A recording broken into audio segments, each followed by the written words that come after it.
2, 1. What's going on, motherfuckers? Welcome to the Crocs and Out Pocket Show. Today is Sunday, April 9th, 2017, and this is episode number 22. Here with me tonight, I have SaltySam and MrFortyTwo. And like I mentioned before we got started, today is going to be a off-script, abbreviated show. We're going to go through the motions about halfway through the script, and then after that we're just going to be answering questions from chat. It's basically going to be an AMA podcast. You guys can ask any of us anything about anything. So if you guys have anything that you want to ask us, throw the exclamation point question command in chat. Make sure you type your question after that question command, and the bot will grab it, and we'll go over those a little bit later in the show. So just fucking the floor is yours, guys. The podcast is all about the questions that you ask, so make them juicy. I know you guys have the power. You guys have given us some really good questions in the past, and some really awful ones too. So I swear to fucking God, if you give me awful questions, stream's done. All right, it's over. It's fucking over. All right, Fucking we're gonna get started here. First of all, who are you? Where can we find you online? We're going to go around the room, introduce you guys to my fellow guests. They're going to hand out their social media, and we'll start with you, SaltySam. My name is SaltySam. You can find me on Twitch and Twitter at @TheSaltySam, and also on the GSN Gaming forums and Discord, and now TheSaltySam.com. Ooh. I am MrFortyTwo, not related to MrForty3. You can find me on Snapchat and Twitch at MrForty2 and MrForty2 TV on Twitter. Hi guys, my name is Naaackers. You can find me on this very channel, which I will no longer be streaming on. However, if you want to stay up to date with what's going on in my sad, pitiful life, you can find me on Snapchat, Twitter, and Instagram at Naaackers with 3 A's. Just moving on to the next part. What the fuck? What number drink are you on? And what are you drinking?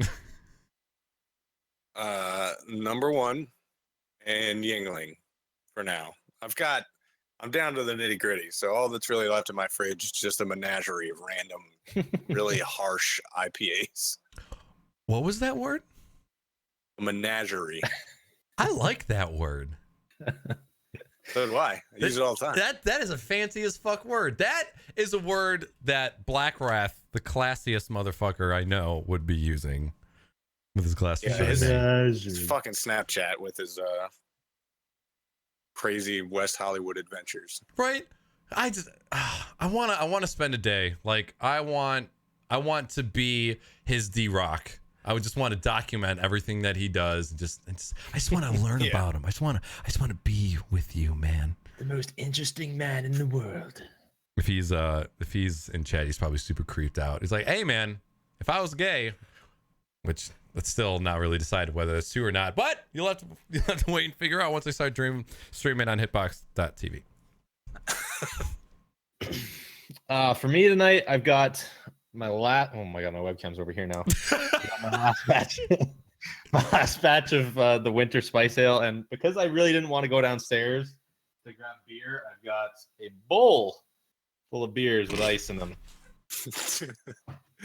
Bowl of beers. A bowl of beers. I did not notice that it was a bowl the first time that you showed it. I thought you had a legit bowl. metal bucket.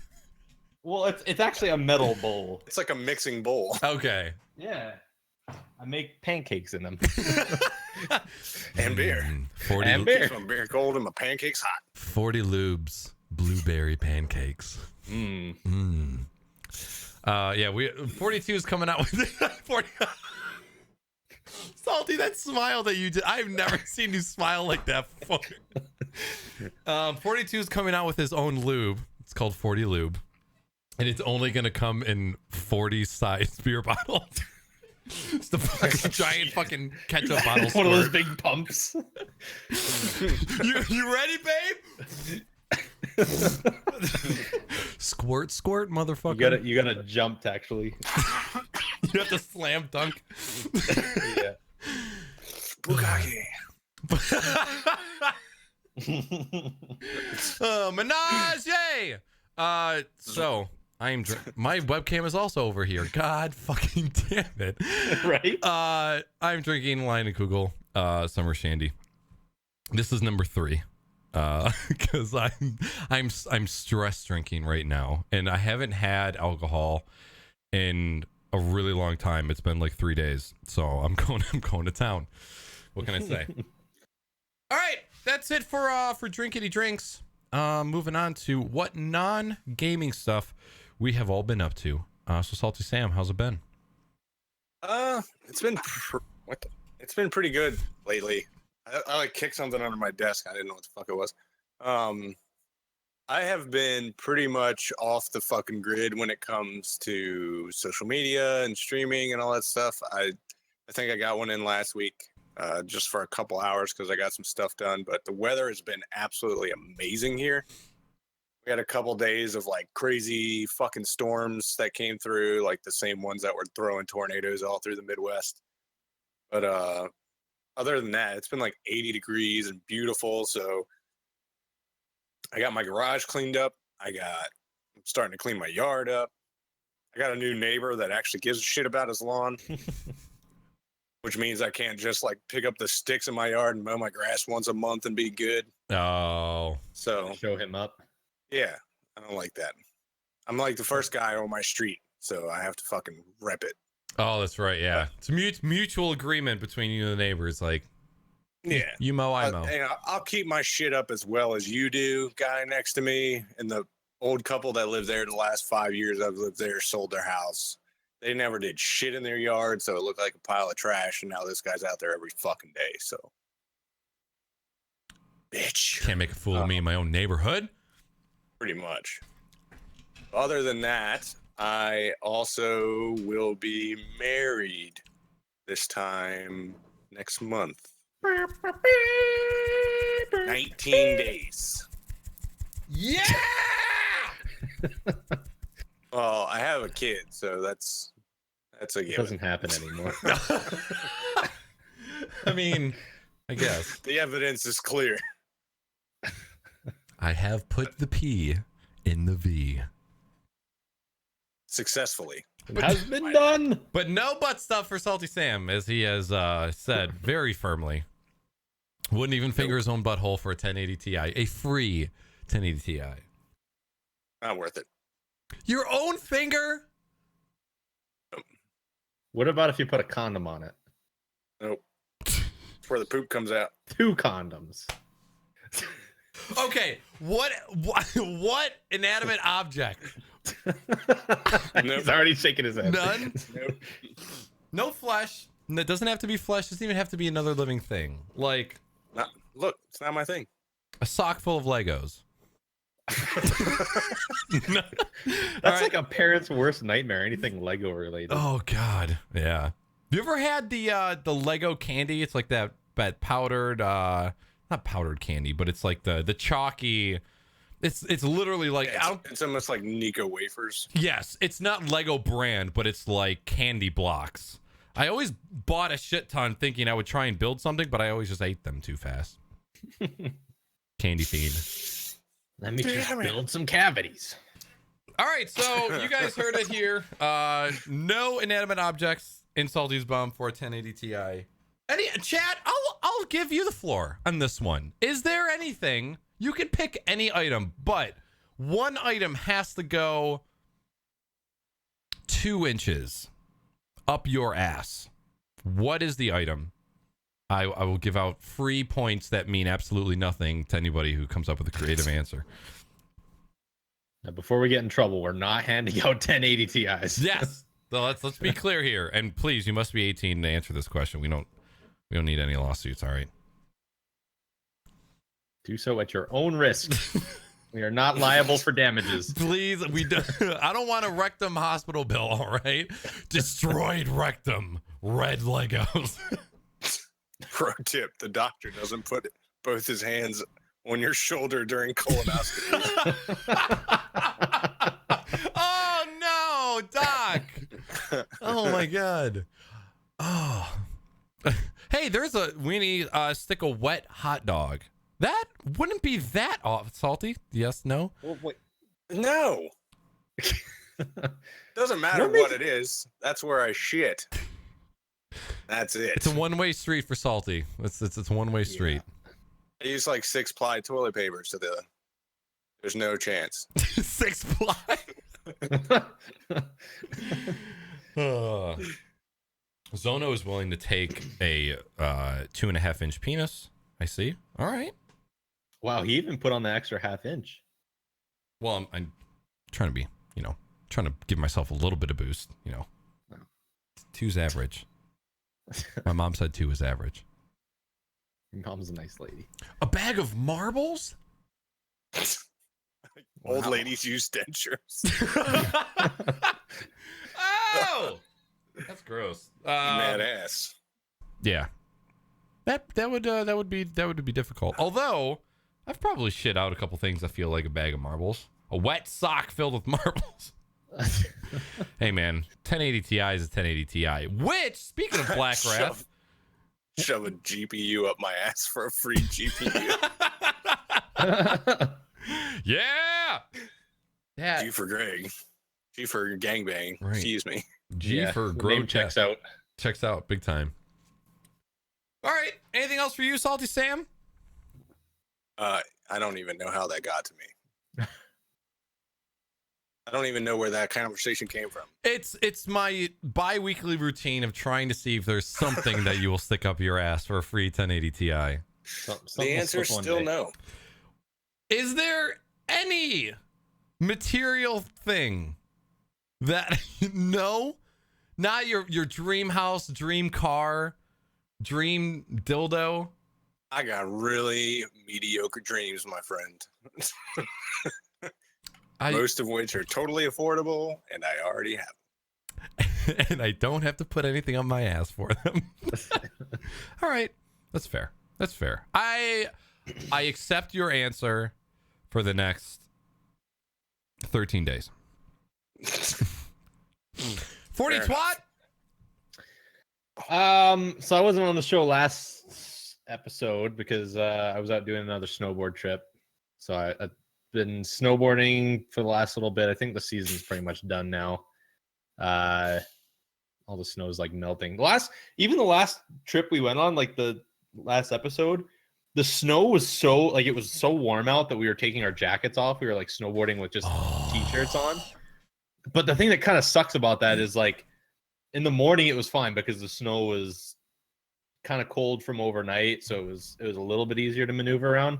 But in the afternoon when the sun came out and it was heating the snow up, like if you imagine like when there's still snow on the ground and it gets hot out, you know how you can like grab snow and clump it up and it just gets rock hard and you can really get snowball snow. Yep. That's what we were snowboarding on. So if you think when you put your board flat out and you're trying to slow down, the snow just clumps up underneath your board as you're trying to slow down, so you end up just like hopping over it because you can't cut through it anymore.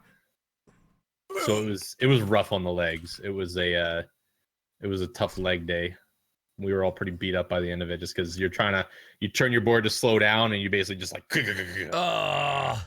my knees. It was hard to it was nice out, don't get me wrong, but yeah, it was hard to find good snow. Other than that, lots of working. I've been playing lots of guitar lately. Hockey playoffs are happening, that's pretty much all I've been doing this past 2 weekends is just hunkering down and watching tons of hockey. Well, like fucking hockey. Fucking hockey, bud. My home team and my favorite team are in the playoffs, so it's gonna be the playoffs being fucking lit. That's what it's gonna be. The hills, I remember there being when we used to, there was 2 or 3 years in a row, can't remember, we went to Park City in Utah. It was a ski resort in Utah, and it was crazy because you would go to sleep and there'd be snow on the mountain already, and then you would wake up and you'd be like, oh yeah, by the way, the mountain's got 4 feet of snow last night. It's just like, what? And there was a Black Diamond mogul run that it was just all moguls going down. I'm not that's the correct word, right? Where it's just all the hills, like all the tiny little bumps. Yeah. And doing those with fresh powder was like one of the most fun snowboarding experiences I had ever had. Because anytime I would like, just carve and just in and up and down hills. Anytime we would be on that mountain, like on that peak, and we'd be going down, figuring out which one we want to go down, I would look down that black diamond and just see all of these hills. I'm like, fuck all of that. And then one of the nights we got like 3 or 4 feet of snow. My buddy's like, dude, come down to this hill. I guarantee you will love it. And then, yeah, doing that with fresh powder was like, I mean, anything is better on fresh powder, obviously. But just doing that, it was different than just, just shooting down the hill. But I haven't been snowboarding in shit, man. It's got to have been 7 years now, I'd say, like 6 or 7 years. I still have my board. Is Lamar still a popular snowboard brand? I've never heard of it. Lamar snowboard. I've never actually been snowboarding and or skiing. Really? Yeah, the closest places to us down here are like at least 3-4 hours away, and they're all pretty shitty. Like, there's not fresh powder, there's just snow machines. Like, Yeah. make every bit of snow they have for the fucking year. That's kind of Pretty how. sure most of the places around here have been shut down for the last like 2 or 3 weeks already. Really? Get one weekend like we had this weekend where it's 70 degrees, that fucking mountain's done. See ya. Peace. I'm putting a link in the chat. One of the runs that we went on the last trip was called Rock Garden, and it was like it was basically moguls, but it wasn't actually like just snow underneath. It's all rocks. Because I guess what happened was part of the mountain had a landslide, and so they basically decided we're either going to shut down this run for good because there's all these rocks here now, or we're going to make a run out of it. So they basically have just left it, and now when it gets enough snow on it, they open it up, and it's just like you're basically just going over all these rocks. What to say? Like, So how's that Fucking safe? ski free. Right? It's basically it's fucking sketchy as hell when you're on it, but if there's enough snow on it, you don't see any of the rocks really. Yeah. So it's not too bad. I still have my snowboard. It's a Lamar board. I've got some Burton bindings and Burton boots, but I fucking love this board. The top of it it's like a troll, like a mountain troll in a suit. But the design of it is like the cover of Scarface, where it's like the black and white. So it's this fucking badass troll in a suit. And then it's got the black and white theme. And it's sitting in my attic in my garage. I want to go snowboarding again, but I'm afraid that I'm gonna fall and break this is the adult state of mind. I'm afraid I'm gonna fall, I'm gonna break something, I'm not gonna be able to work, which means I'm not gonna make money, I'm gonna fucking default on my house, my car's gonna get repoed.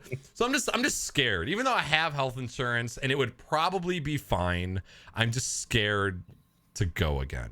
I mean, if you don't do anything that you're not comfortable doing, like, don't just go fucking bombing down a run that you don't know how to do. Yeah, I mean, I've done blacks and double blacks, and again, like from snowboarding in Utah, like I can handle a mountain, but I also like jumps and rails and boxes, and that's where I fall the most. But oh god, the feeling of doing a box or a rail and landing it it's like the feeling of coming.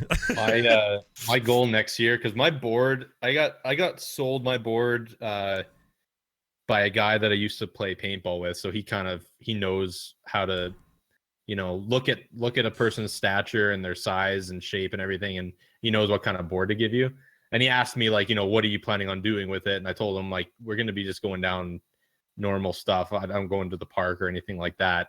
So he gave me the board for that. But now that I've kind of progressed enough with my snowboarding, I need a second board because I need something that's a bit more flimsier and something that I can use in like tight turns and in the parks and whatnot like that. Because we go into a lot of those areas where they're a lot tighter turns and you're doing a lot more jumps and everything. And my board isn't good for that stuff. It's a lot heavier. So Next year, the budget is to get a new snowboard, something a bit shorter, something a bit sportier. What's it called when you use the flexibility of the nose and tail and you like walk? Oh, I love doing that shit too. Is it buttering? I think buttering is where you just like if you're pointing your board down the hill, if you like curve up the front and you just like kind of glide down like on the back end of it. I may be wrong on that. Butter walking. Like... Fuck. Chat. Yeah, it's where like it's like if you're on a straight, like if you're on a flat, like a plateau, and you like want to get going, you can like basically waddle like a fucking duck using the flexibility of the board. It's so fun doing that. How to butter on the board. I butter your board. So yeah, I mean like there's part of me that's like 42, one of these fucking winters. Which I mean is like 9 months out of the year for you. I'm gonna come over there. I'm gonna fucking hit a mountain. I still have all of my gear. I'm just scared. And like the thought of having to relearn how to get on and off a ski lift and without making a complete fool of myself is also terrifying. This past show that I was gone that we went on this trip, you know what a T-bar is? Yes. I went up a fucking T-bar and I biffed it on like the last like maybe like I would have been riding it for another like 5 or 10 seconds. Like it was not that far.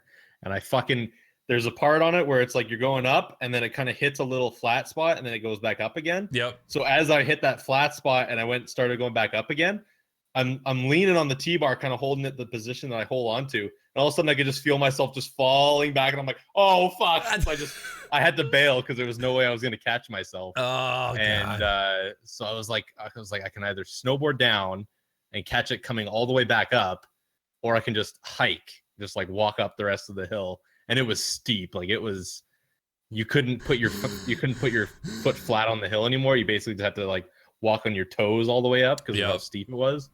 So I ended up doing that, and I got to the top, and I just like ripped my jacket off, ripped all my gear off, and I'm just like laid down in the snow. I'm like, I'm so out of shape. Yeah. Oh, my balls. Fuck.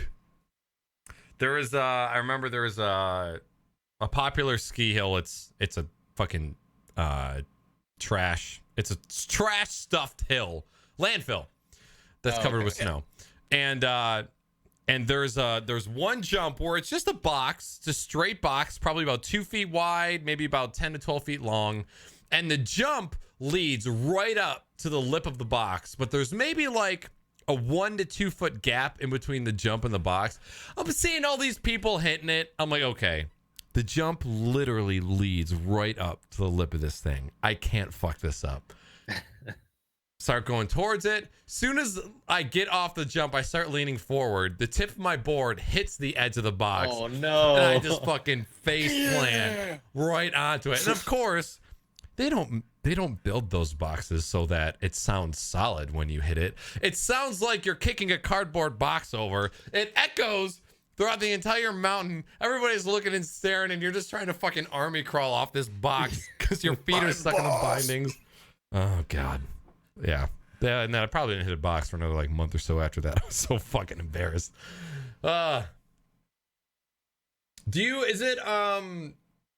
Is there only day boarding and skiing to the mountain you go to? The mountains I go to, yes.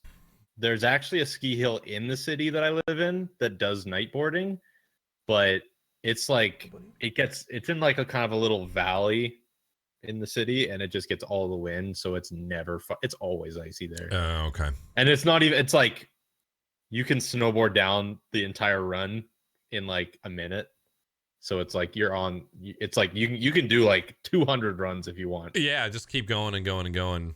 Yeah, but it's like they do have like a terrain park there, and they do have night skiing. I've done the night skiing there. It's not too bad, but... Okay. Hello, kitten. He has awoken from his nap. All right. Were we still on you? Yeah. All right. Moving along. Other than caring for this motherfucker down here. Hey, buddy. What's going on? You want to cuddle? Can you please stop that? All right, come on. You want to cuddle? Come on. There you go. There you go. All right. As far my ass in your camera. Yo, let me show the internet my butthole. As far as myself, not much. Like I was saying last episode, I have to look back at my calendar to see what I did the past 2 weeks because my memory is just absolutely terrible. And there was only one thing scheduled, and it was a family dinner. That was not this weekend, but last weekend. Oh, baby. It was homemade Arabic food, and it was so goddamn good. I don't know how many people in chat like Lebanese or just Mediterranean food in general. But we had homemade kafta, homemade grape leaves, and then we had Arabic bread, we had za'atar bread, we had yogurt, baba ganoush. We didn't. I remember my dad was on. Yeah, baba ganoush is my shit. There was my dad was pulling all the stuff out of the bag that he had picked up because there's a very famous, not famous, but very well-known Lebanese carryout place over by my parents on the east side. And my dad's pulling all the goodies, and my mom goes, "Where's the hummus?" And I see my dad look around and goes, "Oh, shoot." And he's like, "I told you to get hummus." And he goes, "I know you did."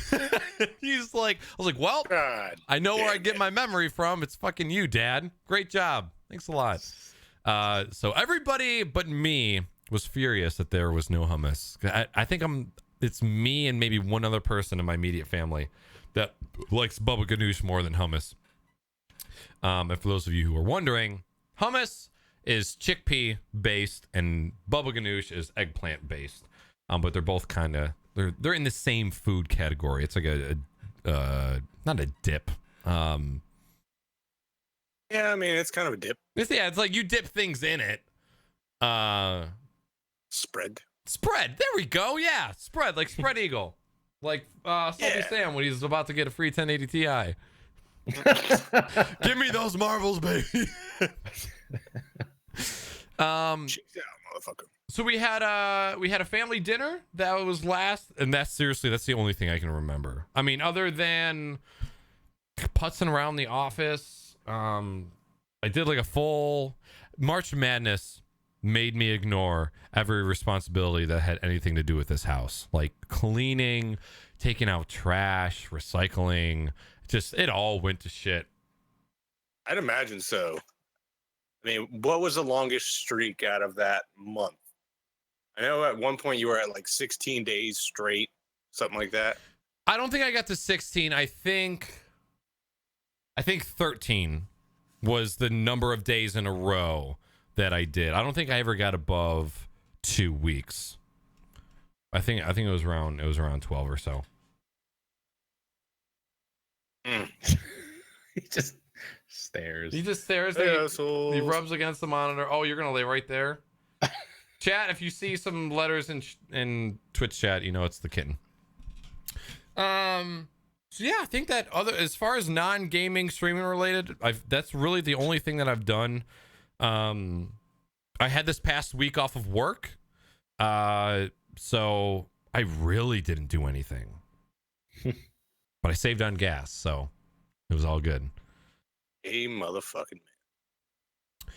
That is it for non-gaming stuff. Let's move on to the gaming portion of the show. What games have you been playing or streaming recently? You guys can also use this part of the show to talk about any games that you've bought or any hardware that you've bought. Anything gaming or streaming related. So SaltySam, what up? I have been playing a whole lot of not a fucking thing. I was telling the guys before the show, with the weather being as good as it's been and with the wedding coming up and having so much stuff to do lately, hasn't been a whole lot of fuck off time. So I've been outside a shit ton and gaming hardly never. So I think I've played maybe an hour of games in the last 2 weeks, 2 hours possibly, and that has just been on playing Wildlands. Just a mission here and a mission there when I have a few. A couple weeks ago, I don't even think I mentioned this did I mention going to the casino? Yeah. Oh yeah, for the last episode? bachelor party? Yeah. So I did that. That was 2 weeks ago. And then, other than doing that, I've been, if nothing else, just watching the kid so that my lady can do all the shit that she has to do for the wedding. But I did reinstall Arc today. Needles back in. So we'll see. I've got to help somebody set up a server tomorrow. I don't necessarily know if I will be playing on said server, but Don't kid yourself. I really like.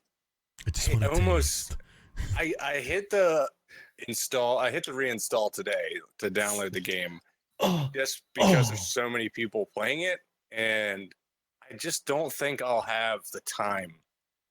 Like, they're playing on PvP servers, and you really have to put in fucking work if you're gonna play on a server like that. Oh shit, that's right. PvP instead of PvE.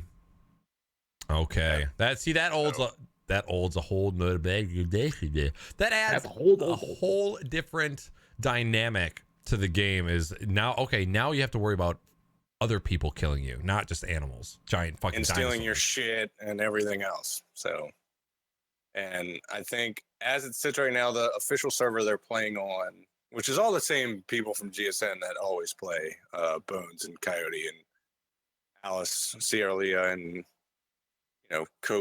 Copenhagen, all them guys. I think they're all on the same server, and they're just clanned up right now, and they're pretty much the alpha clan for the server because there's nobody else really playing on it yet. But once people see numbers on the server, they'll start playing it just because they know people are active on it.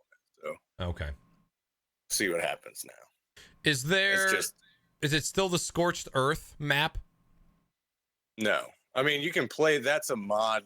That's just a DLC map that you can download. The biggest thing being about that map is that you can get the dragons, the wyverns. Okay. But no, I mean, I think for the most part, everybody's been playing on the island, the base map, or the center, which is a free DLC map that was originally a mod that they made into, like, the game developers absorbed that mod and made it one of their maps. Okay. Is Scorched Earth still a popular DLC as far as playing, or are most people still on the original map?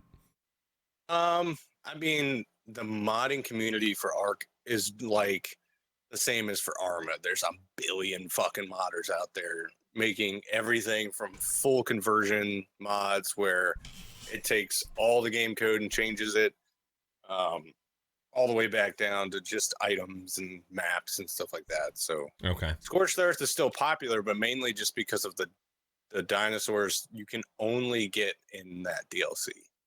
All right. That, unless you're modding the fuck out of stuff. And considering most of their community now is actually console based, they don't really have the mods like they do on PC. Okay. It's crazy for me to think about that game being a popular console game. And I've met a lot of people that I didn't know played the game because they played on console, like friends of mine in real life. They're like, yeah, I've just been playing Ark. I'm like, playing Ark? Go fucking play with us. They're like, oh, you got a 360? I'm like, no, fuck that. Step your game up. Have you seen my PC, motherfucker? Please. God damn. So we'll see. G for Gangbang says he's been playing 7 Days to Die. I've actually been thinking about reinstalling that too, because that game is entirely different from when I played it last. Yeah. It's way fucking harder now. I played that game maybe about 2 months ago or so with some friends, and yeah, same thing. I played it a while before that, and from 2 months ago when I played it, it was way funner. Way different game. Yeah, I think it's Alpha 16 just launched. Alpha, it's been an alpha for fucking 5 years. Last time I played it, I think was Alpha 9. Okay. Which was when GSN hosted a server, which was before I was even staff. So is that was a way long time ago. 7 Days to Die and Rust pretty much on the same page, or are they different games too? different games. Okay. 7 Days to Die is purely a survival crafting game. Okay. There's no PvP. It's all killing fucking zombies. I mean, there is PvP like servers, but nowadays, with how difficult the game is, you have to worry about the fucking zombies way more than you used to. Now it's like you have 7 days to fucking construct your defenses, and on that 7th day, all fucking hell is gonna break loose. Okay. Giant hordes of fucking zombies are coming your way. It's almost like a match. Like you can play almost like a match style game in multiplayer now. Okay. Okay. Yeah, I've never played. I don't even know if I have any hours in 7 Days to Die. I have 76 minutes in Rust. That's about it. I don't even think I own 7 Days. 7D, 7 dicks. Okay, I have 7 dicks. 7 days I do not. Yeah. You know I got that game on lock. I have never even installed Rust. I own it, but I've never installed it. I'm pretty sure Robot got me to install Rust. And this might even be pre DayZ Arma 2 mod is when I played Rust. Because I think it was me, J-Bond, and Robot that were playing. Robot, can you confirm or deny? I think the only time I ever played Rust with you, and I remember spawning in, that's the game where you're fucking naked, right? And there's fucking dicks hanging out. Conan style. Yeah. Yes, absolutely. And then like Robot got an AK. I had a rock. I think J-Bond had like a sidearm. And then we got murdered by these other groups right off the bat, almost immediately. Like, well, this game fucking sucks. I don't want to do it. No thanks. Well, I'm trying to find the 7 days.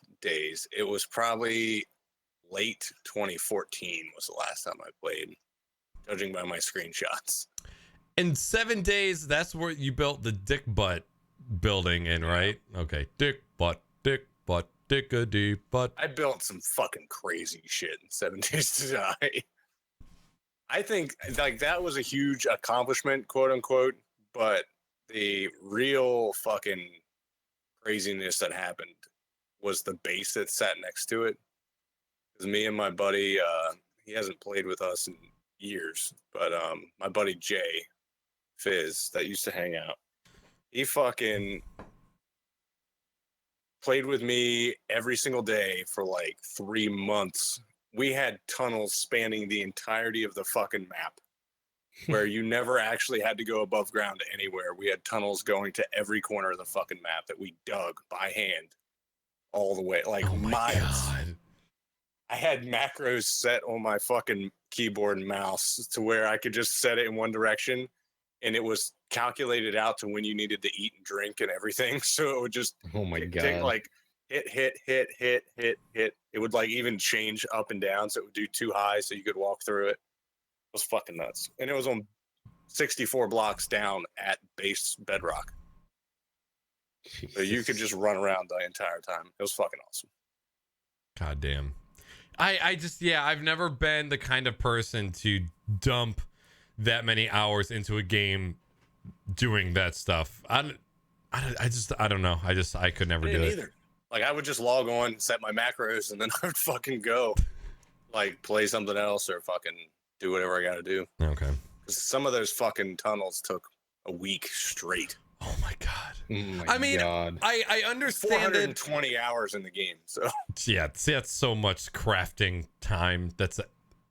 I understand it a little bit because I remember the fire in my balls that was Grav, of just the grind of looting. There was just something so gratifying about having a gun that just sucked the nutrients out of plants. Just click, click, click, click, and just watch those numbers. Oh, gotta get more numbers. Oh, this new harvest gun gets me 1 more extra harvest every second. It's like I get the addiction, and I think that's what scares me. I think it's the same reason why I haven't gotten back into World of Warcraft, even though I really want to, because I'm afraid I will just completely like diminish as a human being. Like everything that could go wrong in my life physically and mentally will go wrong if I start playing an MMO again.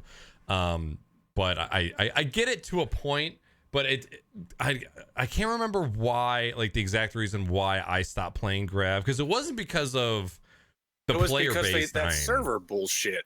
They stole our money, remember?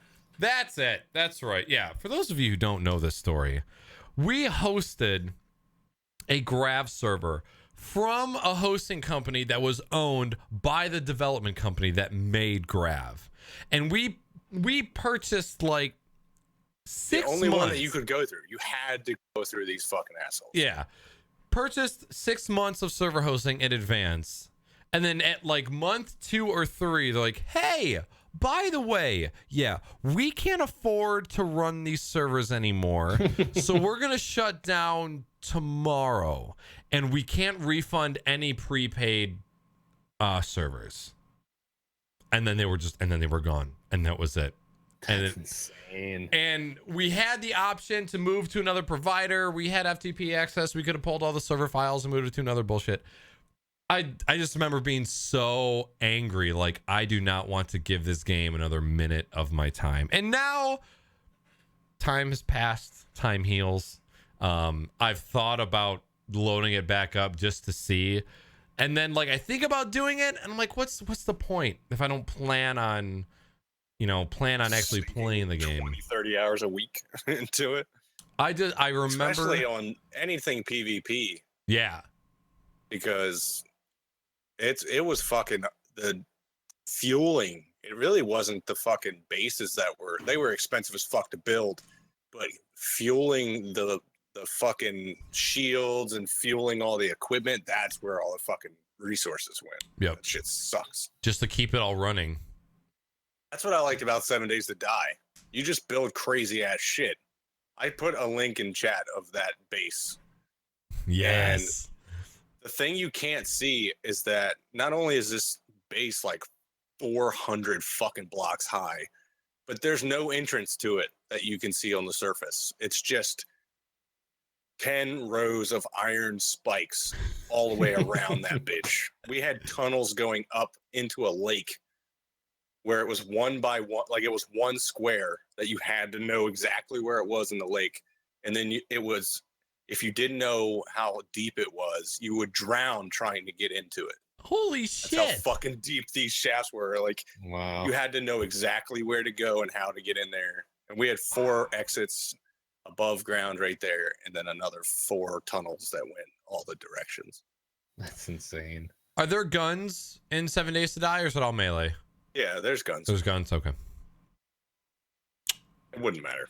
Like, that base in a PvP server would probably get blown the fuck up. Really? But oh yeah, just because it's all wood. Oh, okay. That was the first building that I built for looks instead of just for. Every level of that tower, by the way, has a different resource that you can farm growing on it.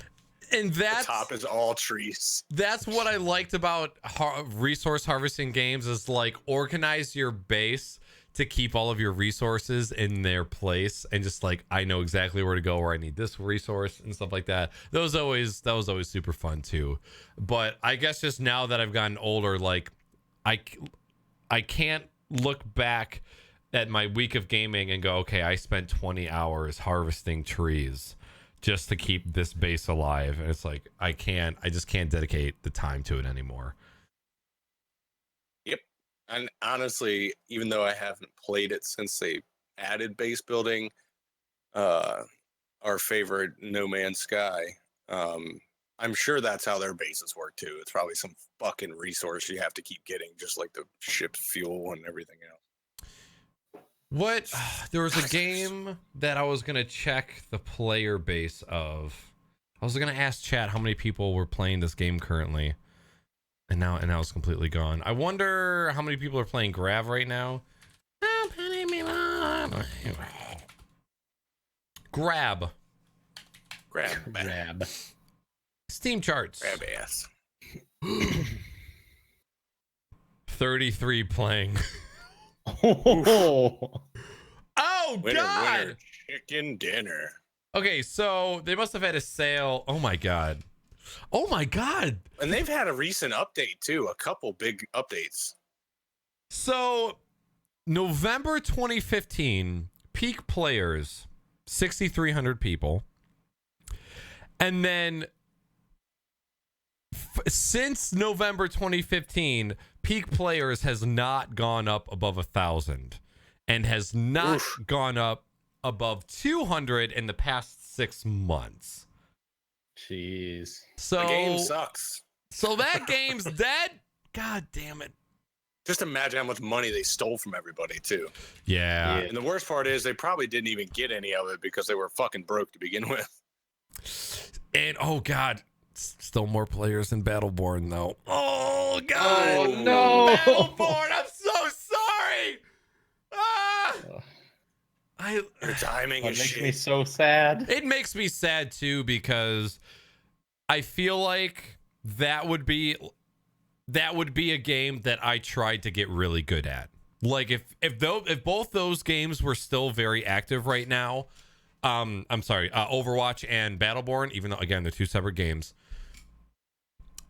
I would be playing Battleborn. I just enjoyed it that much. I felt that there was a way more of a challenge, and there's just a steep learning curve, and I just really enjoyed the time that I played it, and it still makes me sad. It just makes me sad. Every now and then I see a little update pop into my Steam queue, and I'm just like, yeah, I'm sorry. Yeah, and you'd probably play against the same 10 people like for hours if you were to go into that. You can all just cry together in the same game. Just meet up in the middle and just don't even fight each other. Just cry.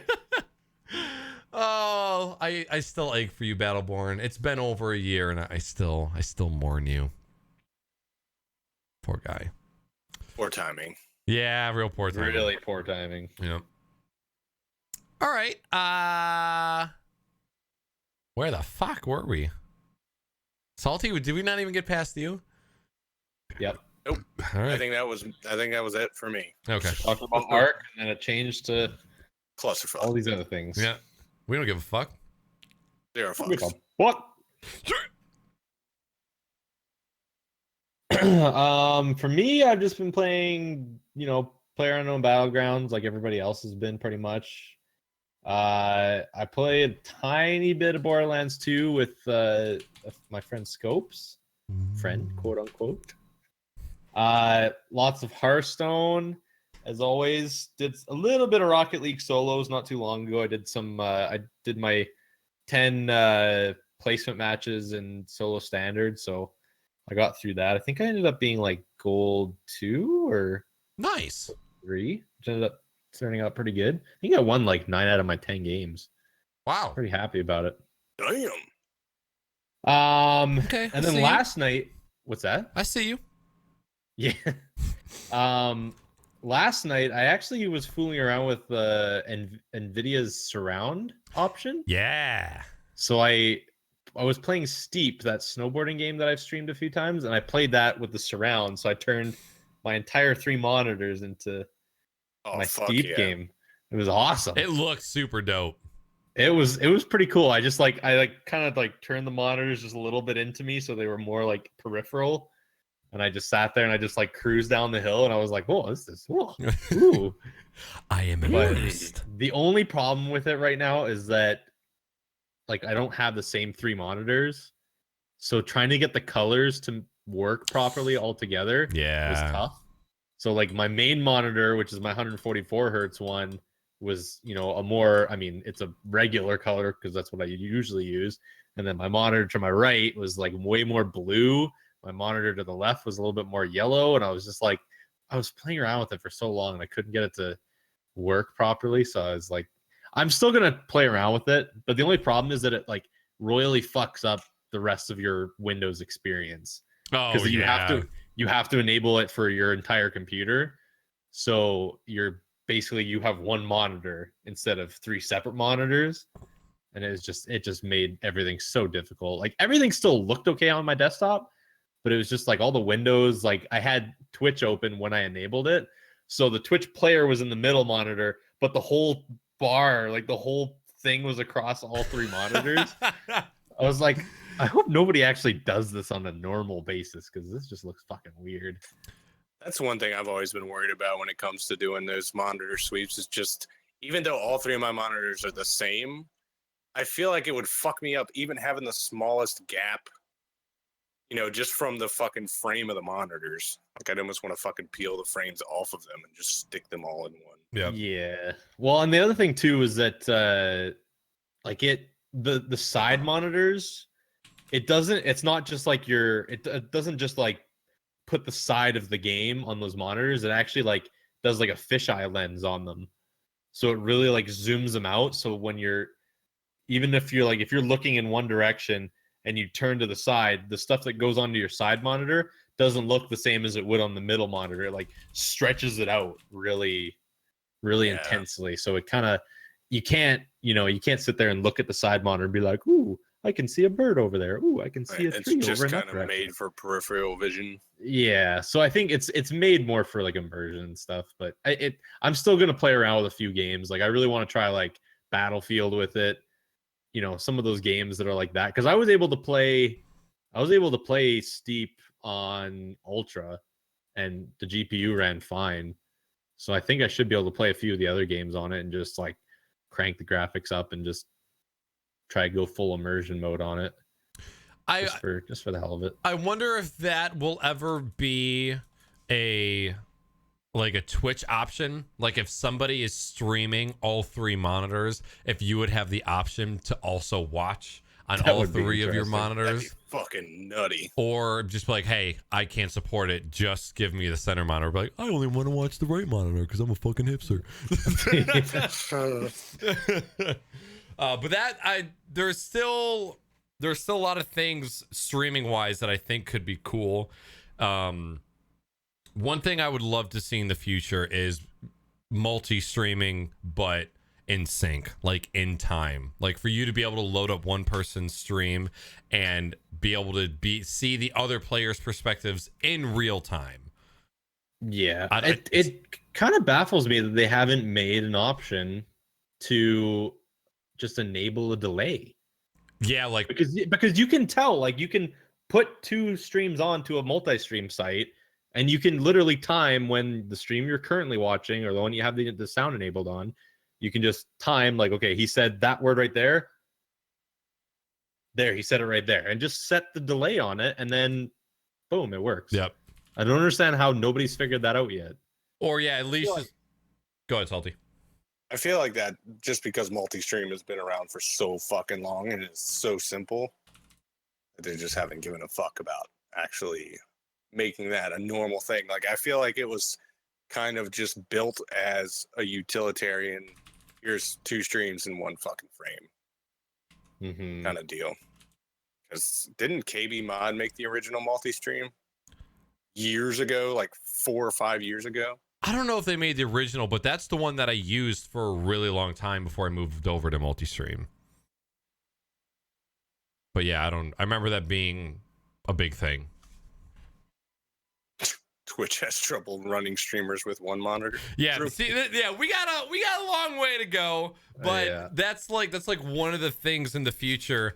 I don't know how far away this is, but being able to like sit on my couch and watch a stream with a 4K webcam with a 4K stream that's running, 30 or 60 frames per second, just like be able to watch streams like we watch TV today in HD. I would like some high definition tea, please, with honey. Ah, titties, all the titties. I mean, it's possible. The infrastructure in this country is just shit. We're all gonna have to be on fiber, like yeah, and it's state to state because like y'all have way better internet than I do. Yeah, and that's the thing is we still have so many states that need to catch up to like a broadband standard. Because didn't they just to get broadband? Yeah, because there was the one of the laws that the FCC passed last year saying like, hey, internet is a fucking necessity. Like it is a necessity nowadays. They're treating it like a commodity. Yep. Like food or water or power. Because I mean, it really is. Because how long before copper? I mean, I would say, people still have dial-up, but copper is going to be out of the mainstream in the next decade or so. It's like they're already just tearing that shit up. It should be already. It really should be. I live 45 minutes away from the capital of the United States, and I don't have fiber. That's bullshit. Like, what the fuck? There's also, and I know there's a fiber backbone that runs 5 miles away from me right now. It goes straight past the fucking road to my neighborhood and goes right to the fucking Navy base that's down the road. Cocksucker. Hi, Marcos. Yeah, it'll be a little while. It's crazy because like I'll just be on stream talking about just speeds and back and forth with people, and it's like, yeah, I'm getting 30 down, 2 up, and I'm paying $100 a month, and it's like, what? How is that legal? I get 50 down, 5 up, and between having one HD box, a rented modem, and like the plus package on my cable. Mm-hmm. It's like $180 a month. Oh my god, it's just like, and they have the infrastructure to give you much better speeds than you are paying for, but you're still just getting butt fucked. Yeah, that's the best. Like, I'd have to go commercial to go higher, but it's still cable, so it's going to be limited, especially on upload. I get right about. I've actually been doing pretty good download wise. When I was putting the ARC to download earlier, I was at 56 down, which is good for Steam for me. Oh yeah. And, but upload, I averaged like 2.8. Like when I run my stream, I'm at balls to the fucking wall on my internet connection. Everything else is dead in my house. And it's still only like 2300 bit rate. Alexa's in fucking restraints. Salty, please. This one in my office is still here. It's still because it's on a separate network. I've got multiple wireless networks, especially since I'm actually thinking about adding a second full router. Ooh, baby. Just for the automation shit. Because the automation shit really only runs well on like B or G garbage ass 2 gigahertz, whatever the fuck it is, 2.4 gigahertz networks. And all my computers and all the fucking devices now run on 5. So that's pretty much how I have it split right now, is everything in my entire house that's automated runs on one band, and then the other one runs everything else. Yeah, we've That's got not hardlined. There's 2 or 3 fiber companies that are in Detroit right now. One of them is servicing residential and commercial, and the other one's just doing commercial. So like I'm hoping that they just make a fucking hot push like 3 miles north into my town. But even if they start going into my city next year, it'll be another 2 or 3 before those lines are laid. And well, and that's what's so fucking stupid is the only reason that all these this has been fucking proven. You can look this up. The only reason that all these fiber companies haven't just taken over the fucking world is because companies like Comcast, the fucking scourge of this earth, own the cable company. Mm-hmm. That gives you your fucking internet now. And they own every network that's on cable. Yep. Mm-hmm. So they just sued the fuck out of these other fiber companies to try to shut them down. And really, their lawsuits are totally ridiculous, but they're basically just knowing that they have so much fucking money and they can just keep these assholes in court until their fucking company goes bankrupt. Yeah. Oh, the United States justice system. We love you. You're the best. Be happy you guys get fiber. We don't even really get that up here right now. Oh, really? I think there's a few companies that are doing it, but it's not like you don't hear of like, oh, this is coming to Toronto now. Oh, this is going to show up in Ottawa. It's like if it is here, I haven't fucking heard about it yet. So we're still well behind you guys. Oh, it pisses me off because I see Verizon trucks in my neighborhood all the time. I don't even know what they're doing. I guess they're fucking with phone lines because they don't have Fios here. My dad has it, He's 25 miles up the road, but he's in the middle of a town where I live in the middle of fucking nowhere. But it's like companies like that, it would be worth the money to run it because my neighborhood alone is like 700 houses. Wow. It's huge. My neighborhood is massive. What do you pay and what speeds do you get right now, 42? Granted, I got like a deal. The company I use called Shaw, they put out a deal a year ago? No, year and or half a year ago or something like that. So I'm paying a little bit less than what I used to, but I'm paying $89 a month, and that gets me. I get up to 150 down and 15 up. Okay. I'd be totally fine with that. Yeah. But I pay way more for a shitload less.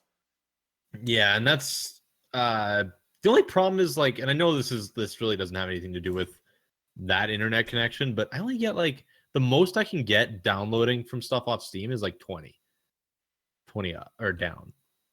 So when I'm downloading stuff off Steam, Yeah. like if I'm Do you downloading have a it game, set to megabits or megabytes? good question. Because I actually found that out the other day that they actually give you megabits as an option for your downloads now. Yeah, That's Steam how will I know default to that I'm bytes. doing fucking. You might actually be getting better than. Oh yeah, I'm getting bytes. Well, at least that's what the network usage. Yeah, Steam will tell you in bytes by default. Yeah, switch it to bits and then download something, and it'll probably be like 200. Well then. Yeah. Yeah, right now I'm paying 75 for 300 down and 20 up. Fuck you. And I'm going to be upgrading pretty soon to 600. Fuck yourself. Sorry, baby. If only you took fingers in the ass. You know what you can get? Yeah. You know what kind of internet you can get if you take shit in your ass, bud? They call that the brown market. If you want to join the brown market, you got to sacrifice. Yeah, for 95 a month, they offer 600 down and 40 up, which it will be mine soon. God damn it. But Well, then see, again, and that comes with where you live too, because you live in a pretty big town where I got fucking Amish people like a mile away from you. yeah. What's crazy is I would say 4 years ago when I lived, same company, when I lived 10 miles east, I was paying $80 for 50 down and 5 up.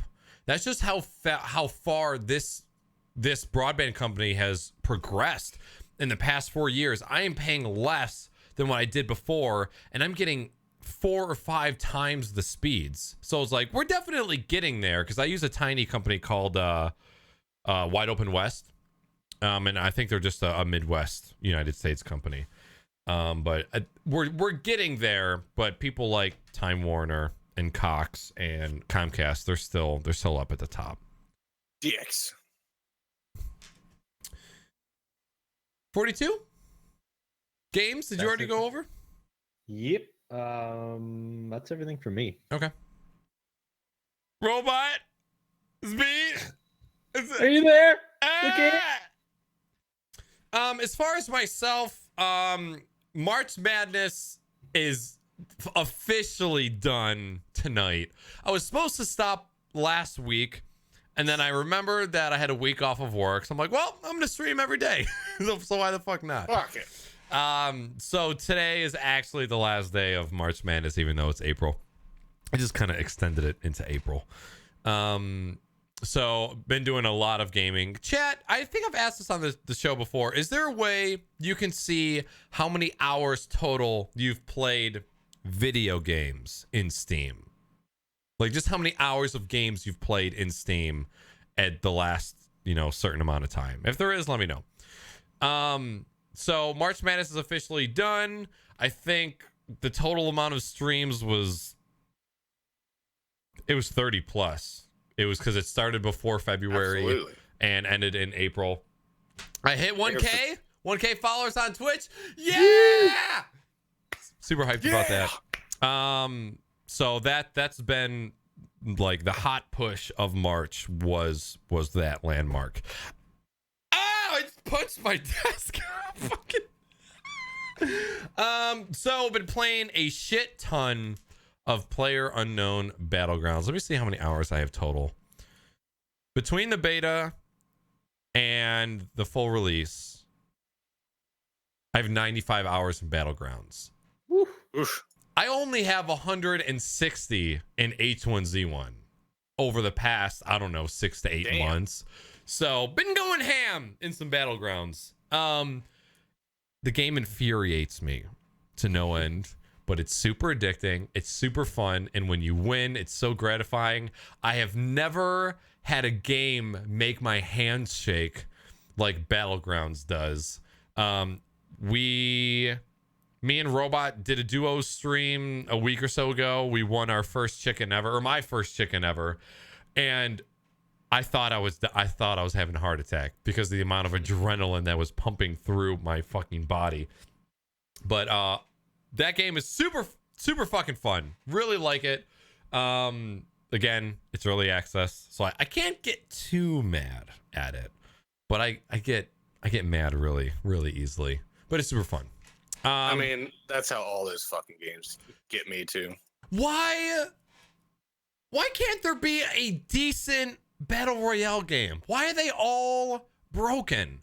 Is it just the game mode that's impossible to code? Do people know they can get away with a broken game because of the adrenaline rush that the game gives you?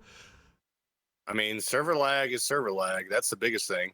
It's trying to sync up 100 fucking players on a single server. Yeah. Without restricting pings to like differences of 15 or something crazy. This is, it's just fucking impossible. This is I true. would honestly be fine if they just made the games just a little bit smaller. If it's going to help fix some of that lag at the start of the game. Yeah, sure. Cut it down to like 60 people to start the game. And the performance of the game was great when it was at 60 and 70 people. Because when it was still in closed beta, they capped it at 60. And then I think it was the first week of the second closed beta, they upped the player limit to 100. Yeah. And ever since then. Make the map just a bit smaller. You know what I mean? They make it so when the plane flies in, you can only hit certain parts of the map anyway. So why increase the player limit if it's going to cause this much of a shitstorm of lag at the very start of the game? Why even bother having that many people? Exactly. Yeah. So shit ton of Battlegrounds. After not playing H1Z1 for a couple weeks, I'd say maybe even a month. Weenie and I had salted out of Battlegrounds. We were fucking done. We're like, why don't we load up H1 and play a round of duos and see what happens? We did not see, in H1 you have 170 people to a fucking match. We did not see a single person until there was 20 or 30 people left. Yeah.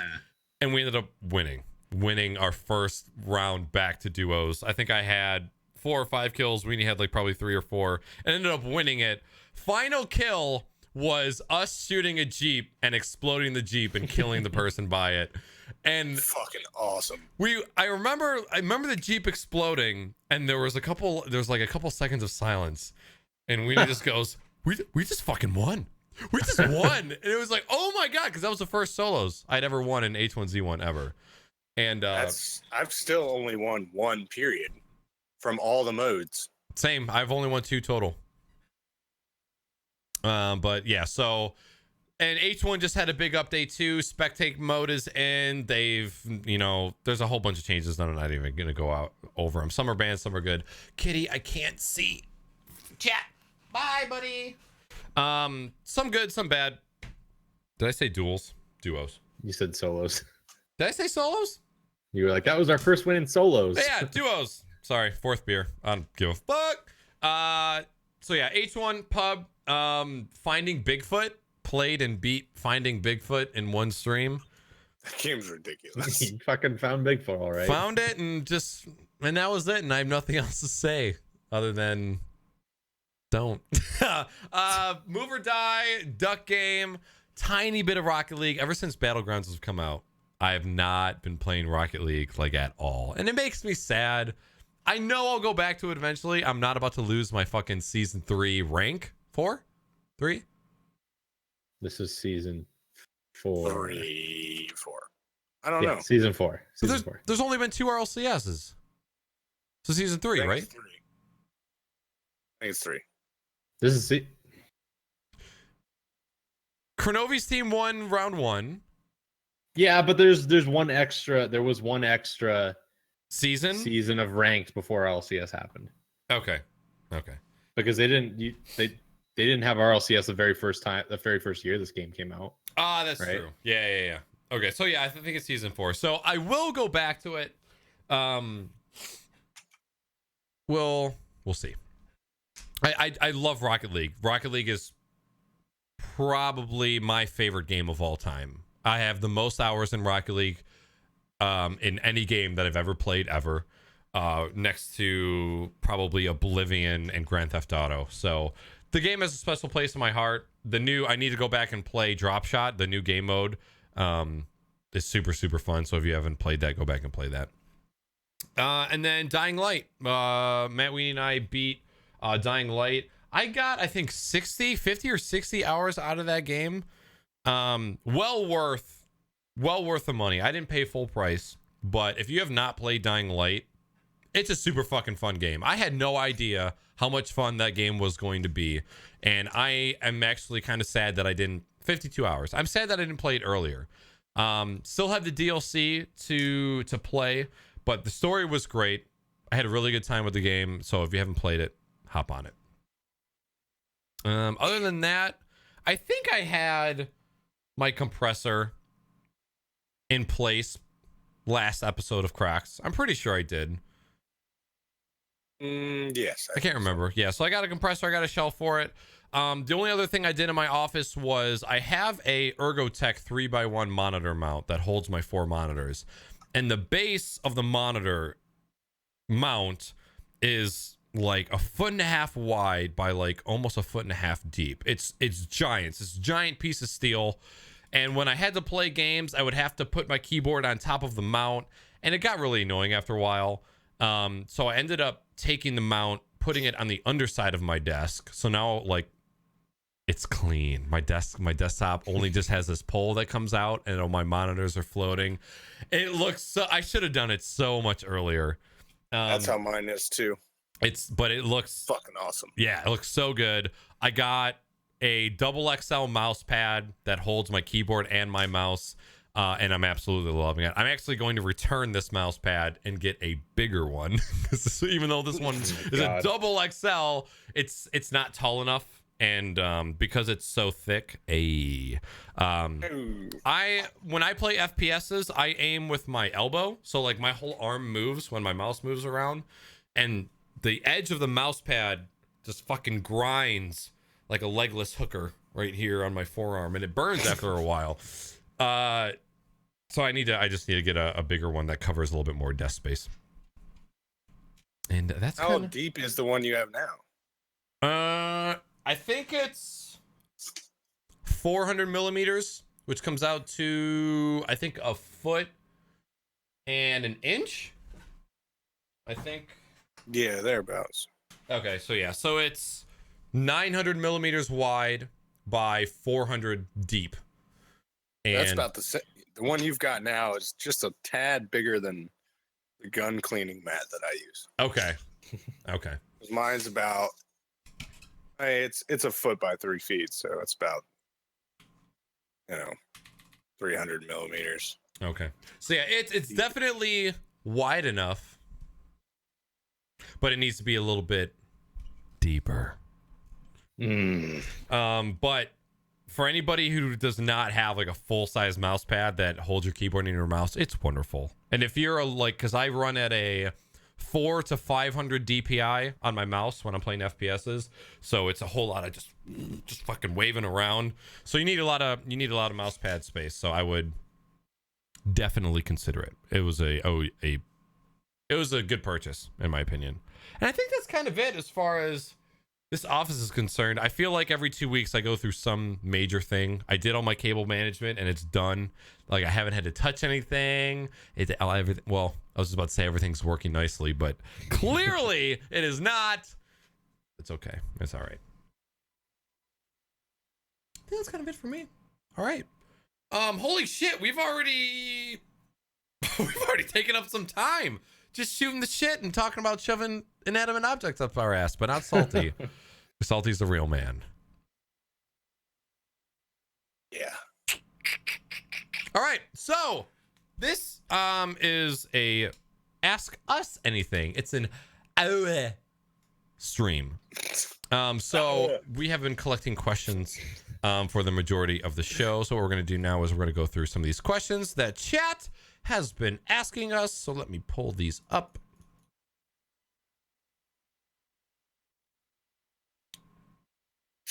$10 says this hard drive is just not going to spin up. It's just going to say, no, thank this you. This is the show where I just stop. It would be fuck yourself. right in the middle of a fucking primary backup. Oh no, the backup finished. Look at that. Woo-hoo.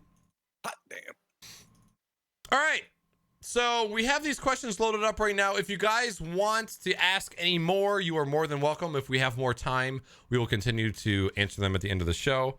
So the first question comes from Paul. Says, "Get your shit together?" ? I assume that means me. I'm sorry, Paul. I'm sorry. That is a question. That's all I gotta say.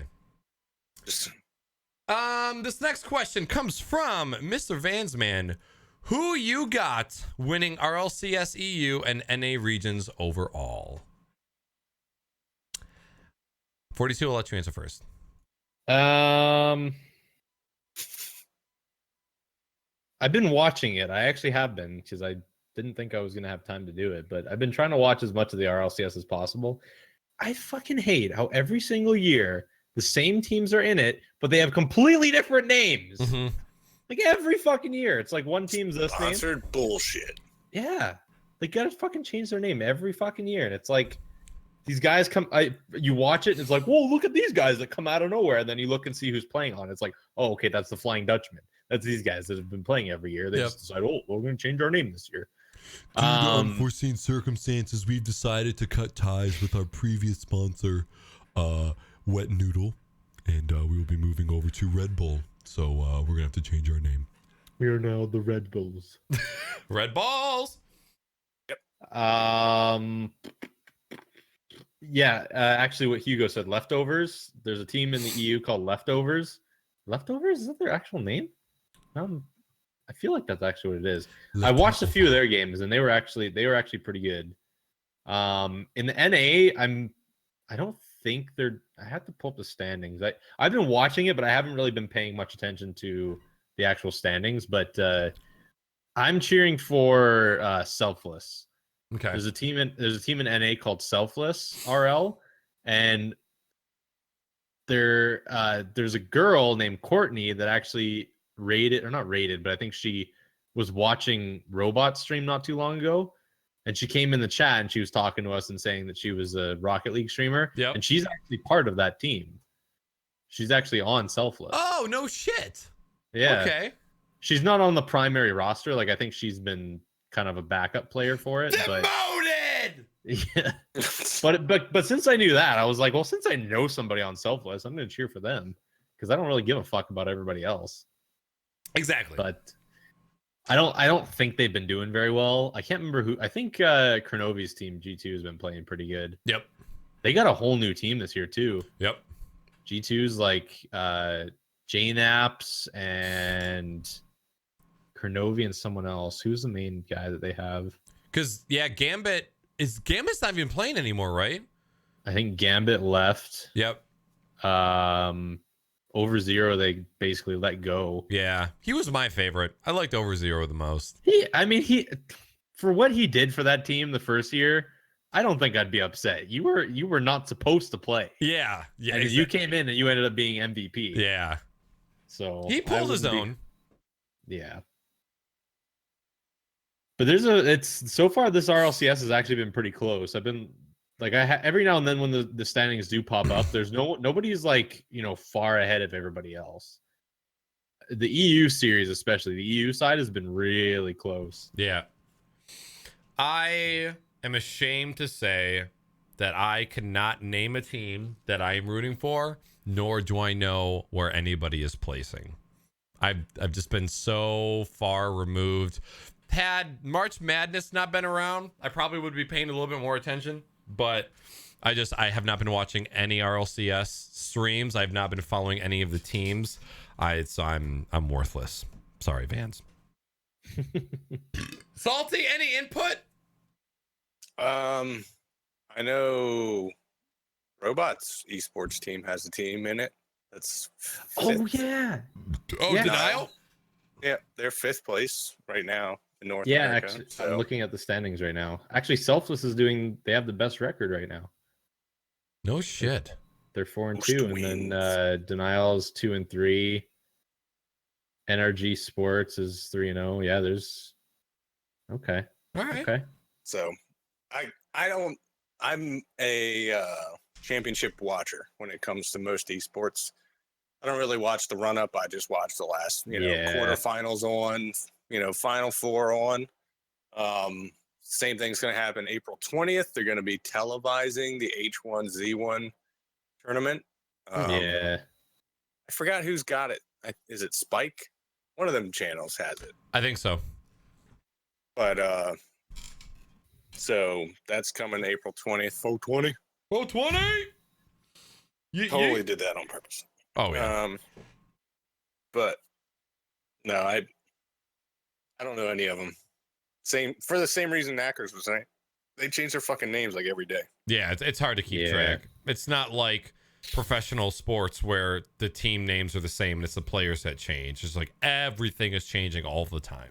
Well, and it's so stupid because you would think that if you're gonna have, if you're not gonna stay with a sponsor, it's not like esports has been around for 10 days. The shit's been around for 20 years.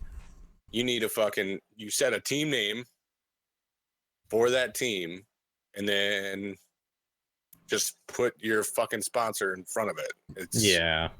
The sponsors are setting up these fucking contracts to where they have ultimate say. Yeah. And that's where it's fucking up, is they're like, well, you can't call yourself Selfless Gaming after this season because you won't be getting paid to call yourself Selfless Gaming. Whatever. There's the team that's last place in the Europe bracket for Rocket League Championship Series. I forgot that these guys actually made a team. And this might have been one of those teams that put their team through RLCS and they were just like, let's just make up a fucking weird name while we join. And then they actually ended up making it through. There's a team called Cow Nose. Cow Space Nose. And now they're in the professionals and everyone's like, Cow Nose is going up the field with the ball. Cow Nose scores! All those noses of those cows, let me tell you. Fuck, what a name. All right. Next question. This one comes from Gangbang. Let's answer. We can answer this on 3. Do you poop? 1, 2, 3. Yes. Yes. All right. There we go. Next question comes from Paul. If you were a Tasmanian devil, what is the first thing you would destroy? I feel like what I really want to say would put me on a list somewhere. So I'll just say authority. Authority. All right. I like that word too. Work? So I don't have to work anymore? But then you don't get paid. But I'm a fucking Tasmanian devil. This is true. Do I care? Yeah. The fucks you could give. Westboro Baptist Church is probably my number 1. Whoa, solid controversial. Fuck them. I don't think it's a controversy for anybody outside of that church. What? Did you just pop a cap off your dick? What just happened over there? No, my what the fuck do you call them? My coaster. That I had my beer on. Macosta. It came up. I didn't notice it, so I brought it up, and all of a sudden I just heard like a slam on my desk. And I thought something scared the shit out of me. All right. Car ramrod. Next question. Good Bowler asks, what is your favorite sad man period movie that you watch to feel better? Yo, man periods are a real thing, okay? And I cannot count how many times I've walked into work and had like one of the principals walk in and he's like, look, Miss So-and-so, I'm on my man period. I'm just letting you know I'm an emotional, angry wreck right now. Anything that you say can and will be thrown back in your face. Like, I am convinced that a man period is a real thing. I think, we are all born the same.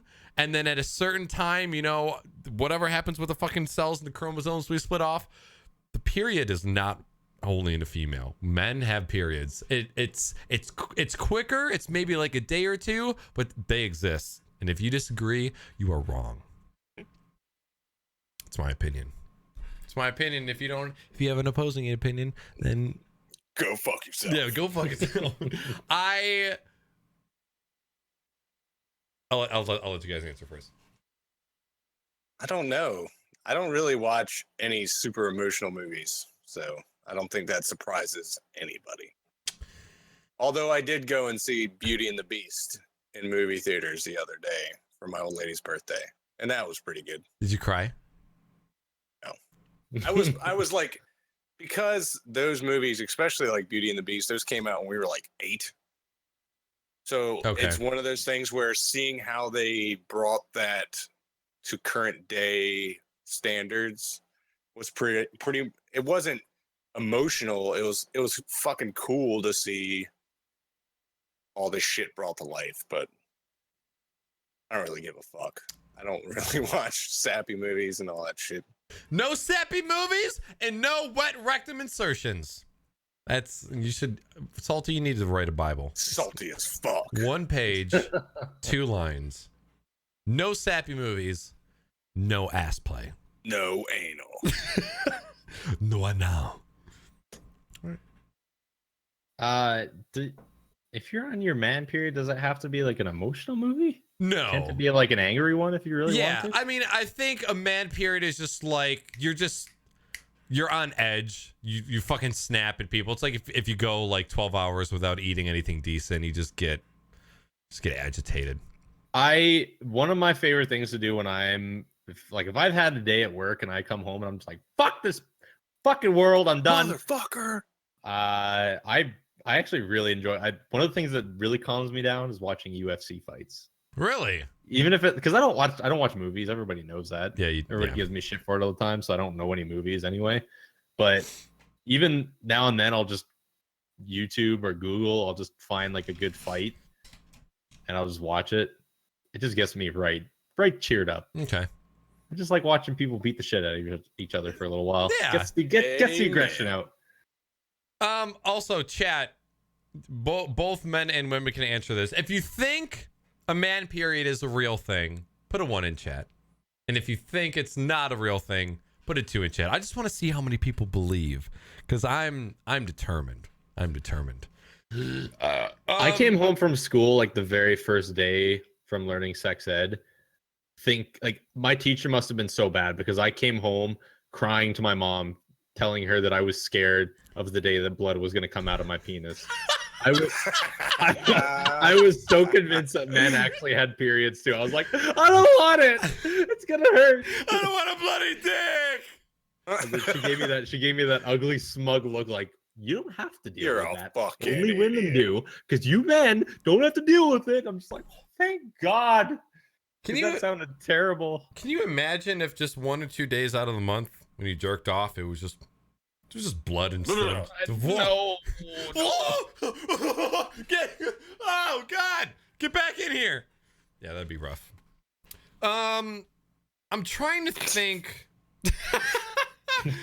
Welcome to Crocs and Hot Pockets. I'm trying to think of. I know that there are movies that I like to watch often.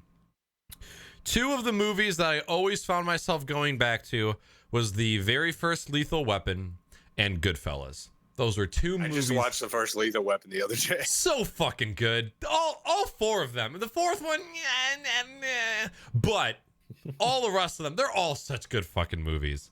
Goodfellas was one of the very first rated R movies that I had ever seen. So it holds a special place in my dirty, dank little heart. I know that there's one more that I'm not thinking of. Those are kind of just like, those are man movies, those are macho man movies. I can't really think of anything that's sappy that I would always like to go back and watch. I wish I could go and like log into my Plex and just see what movies that I've watched the most, but definitely First Lethal Weapon or Goodfellas for sure. I'll tell you another one that I've probably watched more times than I could ever hope to remember that I hadn't watched in a couple of years. I watched it last night was Gladiator with fucking Russell Crowe. Movies like that where there's just this fucking triumphant ending. It's just like, fuck yeah. He dies and he tells him to fucking... Anyway, that was fucking great. Yeah.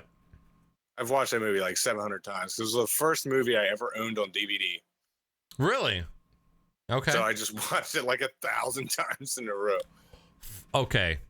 Littaby just read my fucking mind. Armageddon. Bruce Willis. Oh, the tears that have been shed of me watching that movie over and over. I'm pretty sure I've seen Armageddon more than any other movie ever. Good Bowler makes a good argument too for Shawshank Redemption. I've seen that movie a billion fucking times. I've never seen it. It's on a list. It's on a... How dare I'm you? sorry. Blame Jesus. I'm gonna trigger the entire chat. Every movie you guys have talked about, I haven't seen. Like every single one of those you guys just mentioned, I haven't seen any of those. Oh my god. Shawshank Redemption is fucking movie genius. I'm gonna fly to Canada and I'm gonna tie you down like sexual favors would ensue, but I'm just gonna make you watch movies naked. You're still gonna be naked the entire time, but you know what my plan is though? One of these days, I'm gonna go snowboarding. I'm gonna be like, fuck yeah, today's the day I do a fucking 1080 off this jump. I'm gonna fucking Tony Hawk on a snowboard it right off that jump. Amen. You know what's gonna happen? I'm gonna break my legs. And guess what? Guess how many movies I'm gonna have to watch? It's gonna be the best fucking 8 weeks of my life that I'm just gonna have to sit there and watch movies, and I'll be nice and caught up. Yo, I've been there, man. You don't watch movies, you just play video games and jerk off. Yeah. Hopefully you don't have a cast on your penis, because then you're just gonna have... There's no way that I won't be able to play video games. I can't play video games on a TV anymore. Like you got to be at a computer. Like if I was in bed, I couldn't sit there and play a video game that's like I need it to be on my monitor. Chat's mad 42. It's I don't care. It's all right. We'll save you. We'll I'll save bet you. he floats, Greg. All right, next question. This one comes from Zonosaki. Why did Sam defluff the beard, and can we find a new bearded man to replace him? I actually didn't defluff the beard. I got a haircut. Really? Yep. Okay. I mean, I defluffed the beard a while back. Remember, I just cut it beginning of the month, last month. So... Yep. It's coming back. I did trim just the sidebar, the side, whatever the fuck they're called, down a little bit when I got my hair cut because it looked fucking retarded having my hair at like a 2 on the sides and then my beard's like bushy. So, plus, you got more beard than us. Fucking right now. 19 days, so I need to look sharp. Paying a lot of fucking money for this some bitch. Yep. Do you have a honeymoon planned? If you are comfortable sharing? No. Nope. Living room with Alexa is Salty's honeymoon, but no anal. Just want to reiterate that. All right. She's cool with it. So wait, your fiance or Alexa? No, like she's cool with not, with no. Okay. As I believe most women would be. I thought. Wait, not. No. I was hoping you were gonna say Alexa was cool with anal, and that would be the inanimate object that you would anally suffocate. But Alexa, insert, stand still, lubricate. She'll fucking somebody in chat. G4 just put have her look for porn and shit. She will look for porn. Really? Don't ask her anything you don't want to know the fucking answer to. There's millions of videos online of people, like 5-year-old kids, where it picks up what they're saying wrong, and it's just like Oh yeah, double butt plug fuckery. Triple gangbang butt sex. Hey, G is for great bang. All right. Next question. We have two questions that are kind of similar, so I'm going to merge them together. These are from Paul and Mr. Vansman. Vansman asked, "What is your biggest trigger?" And Paul asked, "What are your top 2 pet peeves?"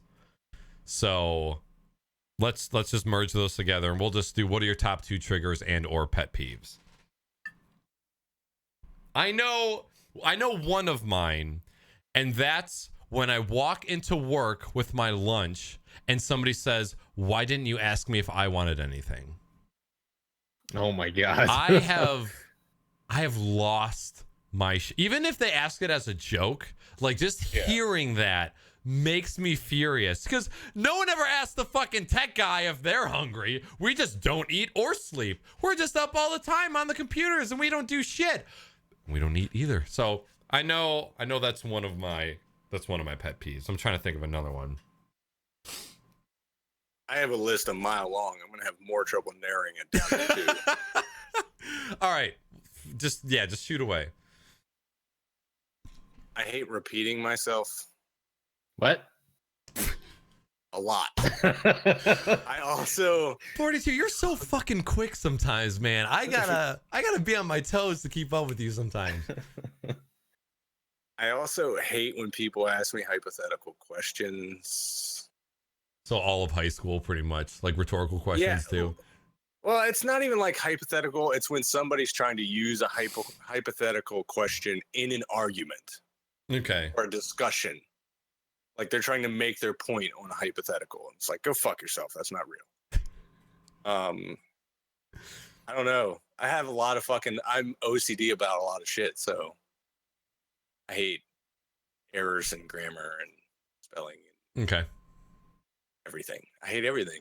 That's my thing. I hate everything and everyone. Life is my pet peeve. I know for me, I could think of a few things like personally, but the one thing, like to me, a pet peeve is something that you don't have to think about and it drives you nuts automatically. Yeah. People driving in my city.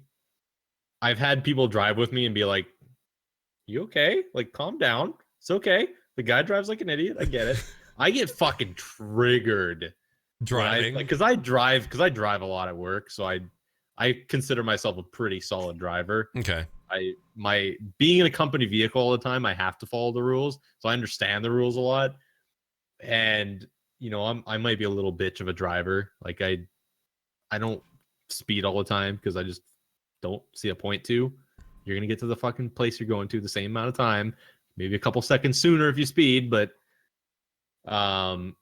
there's times where I'll be in traffic, and if someone does something fucking stupid, especially if I'm in my car by myself, I'll let my steering wheel know. Those guys are fucking idiots. I get mad. Fuck you. Like I've considered having my GoPro. I've considered setting up because when I got my GoPro, I bought like a giant package off Amazon that has a ton of different mounts in it. So I've got tons of spare mounts to use.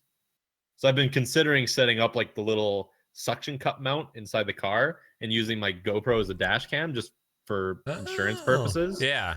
So I can just set it up in there and it's easy to turn it on before I go driving. And then if something were to happen, at least I'd have something recording.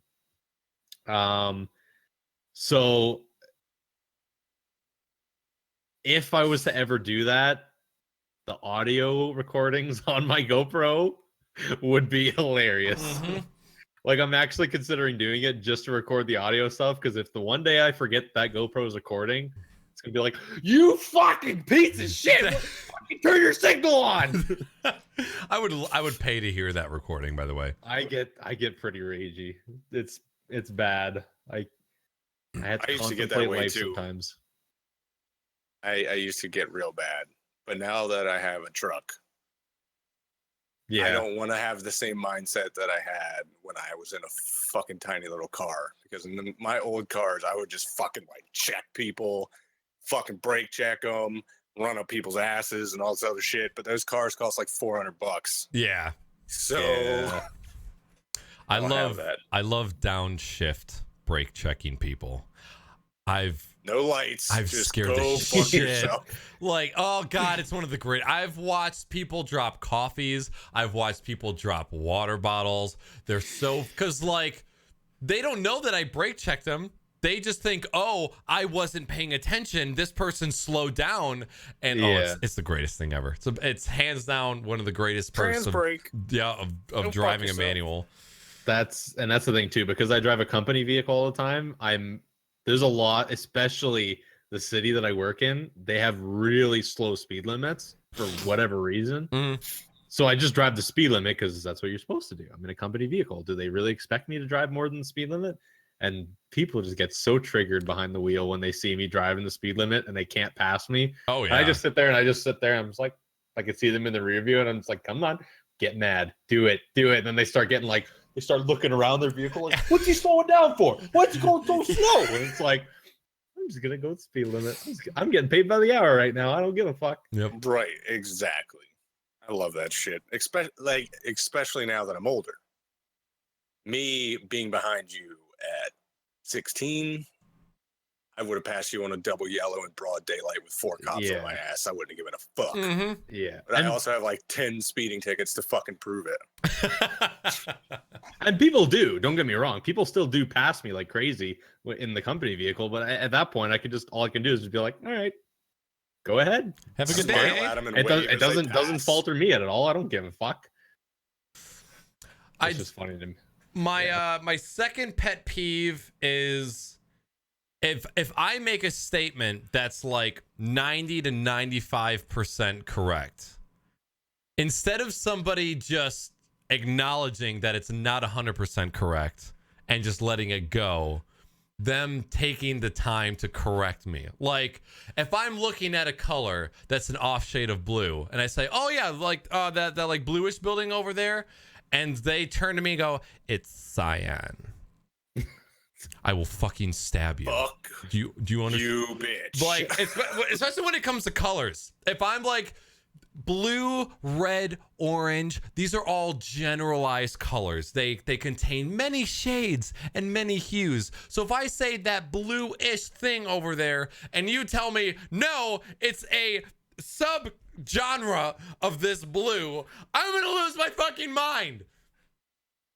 Hit a little bit of a chord there. But Weenie, I'm gonna ignore that comment. It's just a lot of people, like a lot of people do that. Or if like something is 80% blue and 20% another color, and I say it's blue, and they go, it's bluish red because there's a hint of red on that thing over there.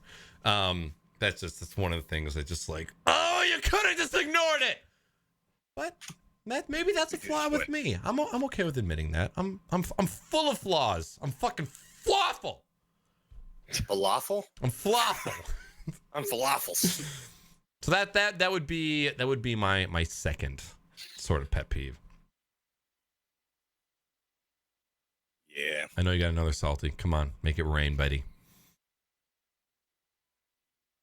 There's just so much of the regular world that I fucking just hate with a passion.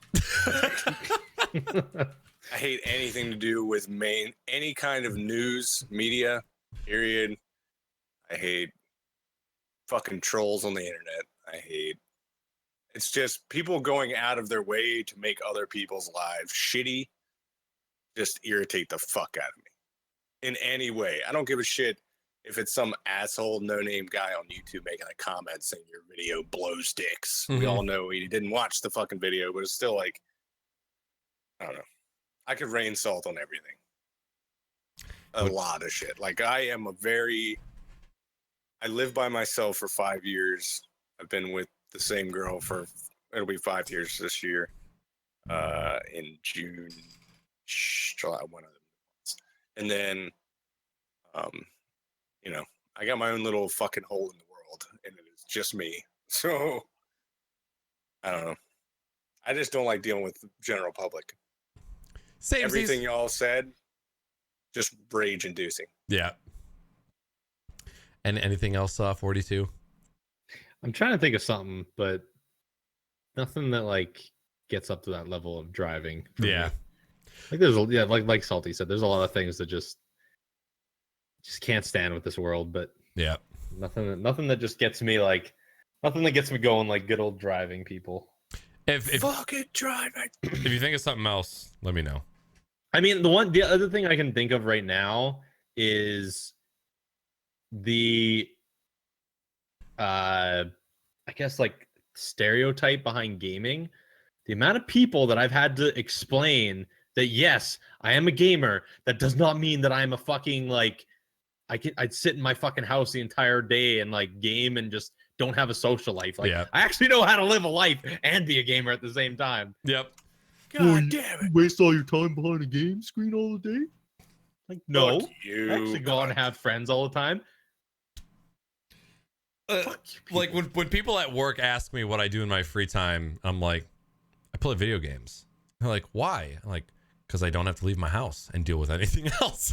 That's Yeah. why. Deal with you fucking assholes on the outside. That's what you just said and what G Dude said sparked like when people ask me why I'm so tired from work because all I do is sit in a chair and I'm on a computer all day. Oh, that gets me going. Even though that is what I do, it still hurts me. Anyways, next question. This one comes from Digital Flex. What is the worst alcoholic? Hi, pussy. What is the worst alcoholic drink you have ever had, both mixed and beer?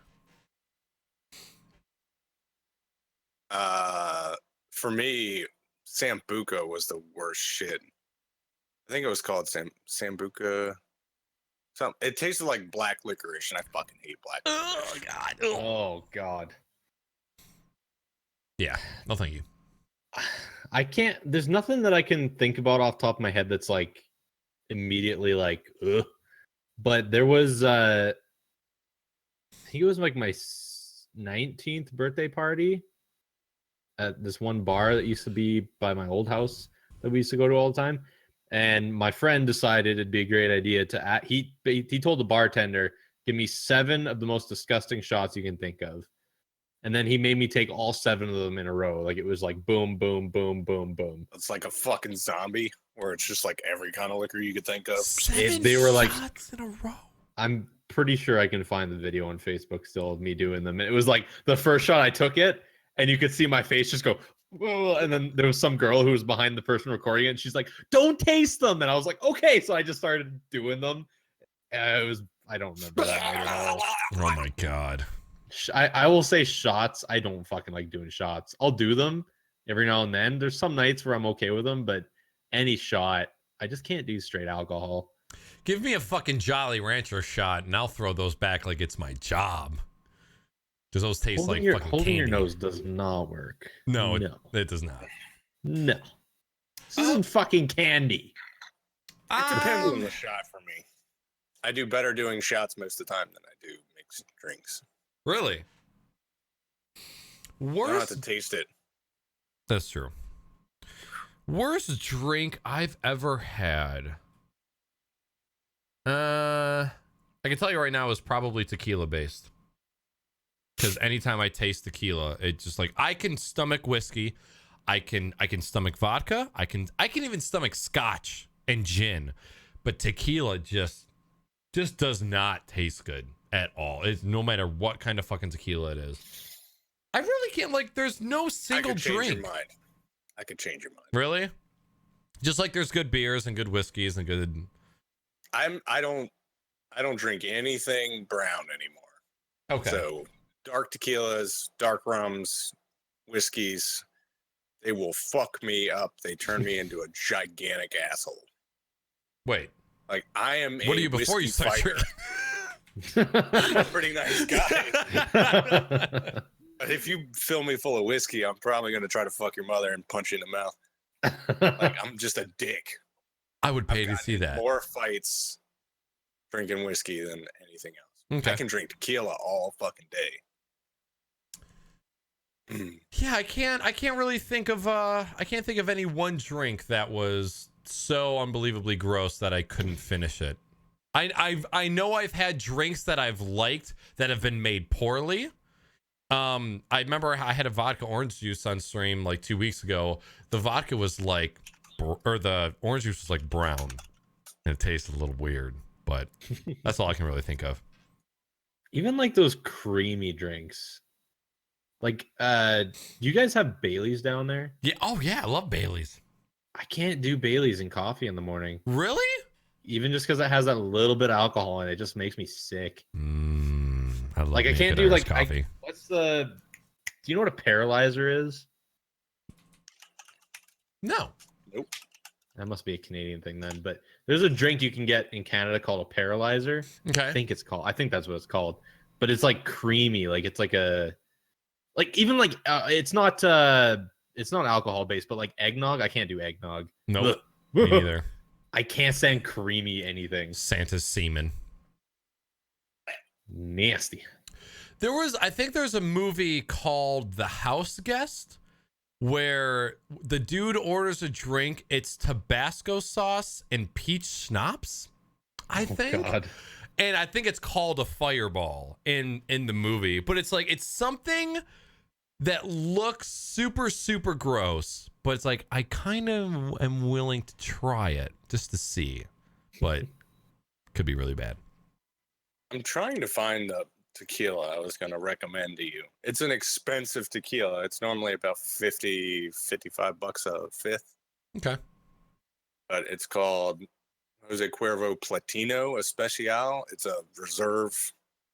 I don't even know if on Cuervo's website, I don't even see it at all. I know they still make it, and I found plenty of pictures of it.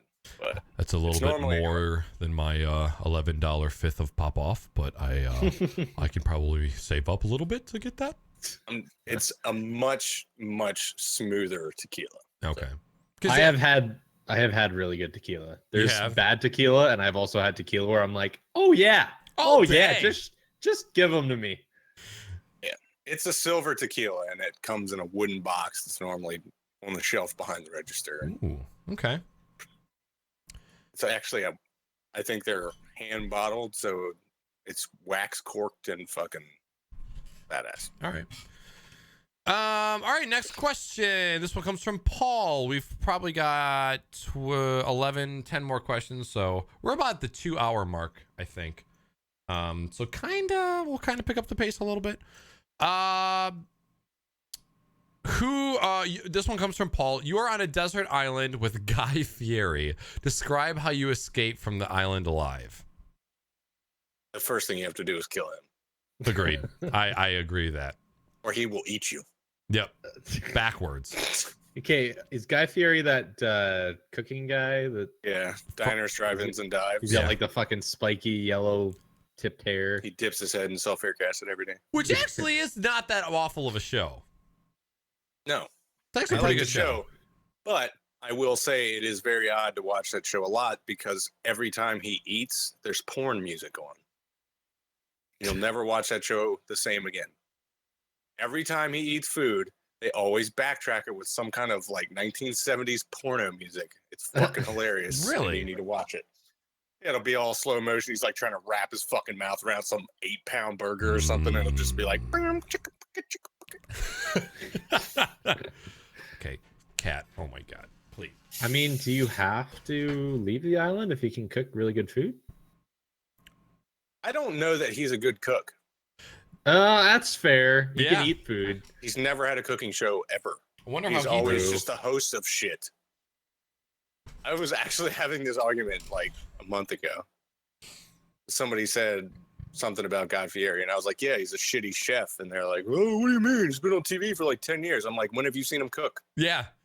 True. Never. You don't. Yeah, I would use Guy Fieri as a flotation device, definitely. And use his frosted tips as sails to catch the wind so I could just sail into the Pacific. Probably, I would like, if being on an island meant I was away from like modern civilization, I would just use him as a flotation device to get to a better island that had more, nutrition filled food and hopefully hot Hawaiian babes. I would just put his body in the water, let the fish eat him, and just kill the fish as they're coming up to eat him, and there you go. Eat the fish. Use him as bait. There you go. Needs to be some Guy Fieri sushi. All right, next question. This one comes from Good Bowler. Play us a song on guitar 42 and Naaackers can sing if he knows the song. Please don't. No. If this wasn't going into a podcast audio recording, I would oblige, but Naaackers can't sing. You've heard me sing on stream. It's awful. But 42, if you were to play a song right now, what would be the song you would pick?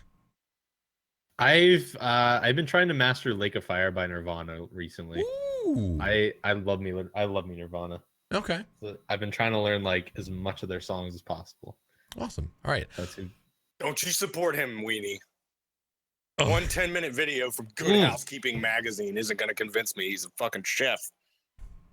I can cook one fucking meal. Good Bowler, I appreciate it. We're gonna have to deny you, at least now. We'll get something down the line. Smash Mouth. Guy Fieri is the lead singer of Smash Mouth. All right, next question, also from Good Bowler. How sad are you that Don Rickles has died? I am more than a little upset. I actually don't know him from much of anything. It's definitely a before our time kind of deal. Yeah. But I could say I'm sad. I think the most modern thing he's from was he played I think he played Mr. Potato Head in Toy Story. Okay. Oh, you know, was that who he was? Because I thought I remember seeing something about Mr. Potato Head. He was in, I remember the only movie I can put him in was Casino with Robert De Niro and Joe Pesci. Yeah, he's Mr. Potato Head. Yeah. In Toy Story. That's the thing, because I remember seeing something about the next Toy Story eventually coming out, and they're like, can they even do Toy Story without him? Yeah, Mr. Potato Head? it says Toy Story 4 is in pre-production, and he was on cast to be a voice. That doesn't come out until 2019. Yeah. So they might have to do some rewriting. Well, he's been in all of those and all the Toy Story affiliated video games as the voice of Mr. Potato Head. Shit. Yeah, I only know him from Casino.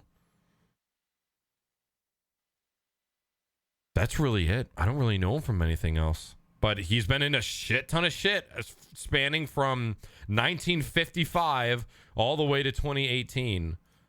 Did he ever do stand-up? I think so. Okay. When I Wikipedia'd him just right now, it said he was a stand-up comedian. Okay. So.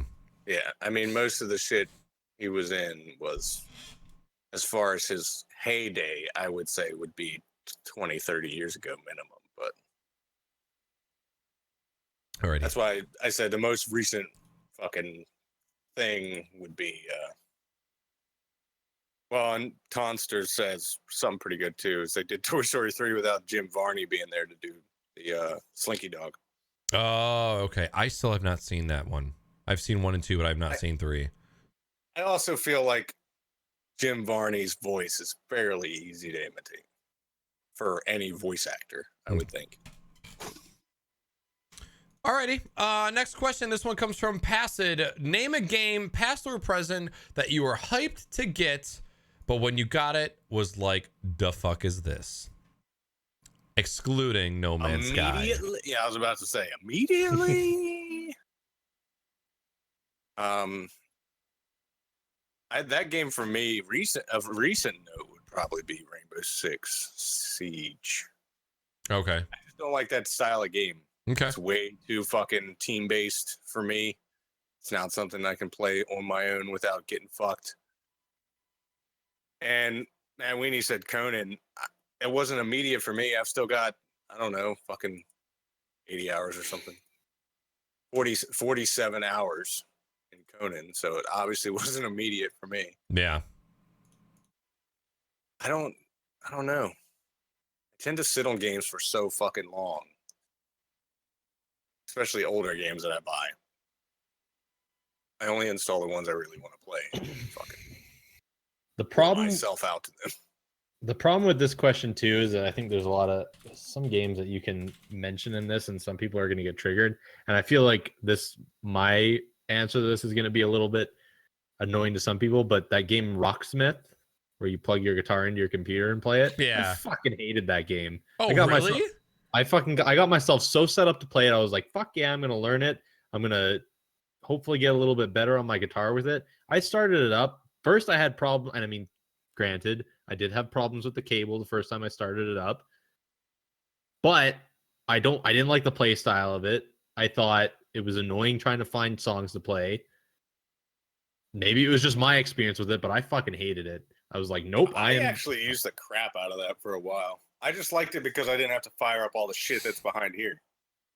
Oh, yeah. I fire up fucking $1,000 worth of equipment just to turn my fucking headphones on. Like, that's just stupid. Where I could plug it into my computer, I could record shit, I could do whatever the fuck I wanted. I mainly did it just for like free play ability, not so much learning songs. Yeah, I had so many issues with it. First, just getting the game to actually run properly, and then I don't like the layout of how, like, because you know how Guitar Hero, like, all the notes come towards you on the screen. The way that it's laid out, I didn't like it. It confused the hell out of me. And maybe it's just, I mean, that's obviously why I'm not making money playing guitar nowadays. I'm obviously not that great at it, but I honestly tried. I played it off stream. I played it on stream. I tried everything I could to get good at it, and I just could not stand it. It's no like, bueno. nope, I will just fucking play tabs on my own and just learn songs at my own pace. This game is not working for me. Yeah, Marcos is going balls deep right now in that game, and he's loving it. I think the problem is I can't play guitar unless I'm looking at the guitar. Like, if I was looking at a tab, like, I can't look at a tab and like guide my hands up and down the frets without looking at them, which is whatever. I mean, like I said, I'm not gonna go fucking stand downtown the city I live in and play guitar to make some cash. Yeah, it's just not for me. It's a hobby.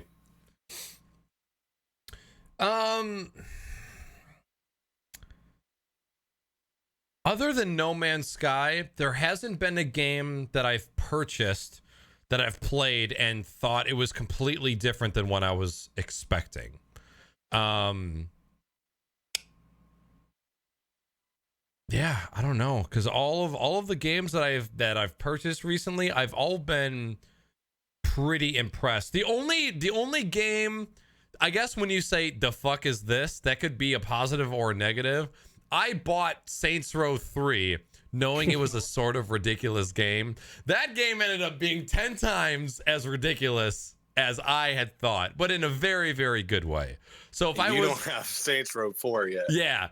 And so if I was to spin that to a positive, I would say Saints Row 3 was one of the games that I had no idea what it was about, and it showed me pretty quick. Yeah, if you thought Saints Row 3 was ridiculous, you will think Saints Row 4 is the absolute craziest fucking thing you've ever seen in your life. Okay. Yeah, I really think you would enjoy that game. I'm planning on playing it. It's goofy as all fuck, but it's fucking hilarious. I still have a fucking Saints Row franchise pack. Really? I got all the DLCs for all the games. I was gonna say Finding Bigfoot. It was because I already kind of knew what it was about. I just didn't know how janky it was going to be. Like, I knew what the purpose of the game was and what we had to do, but how janky and buggy and rage-inducing it was. Did you guys have the issues with the fucking like gurney thing? Yes. When you finally got them. Oh my god. Oh, okay.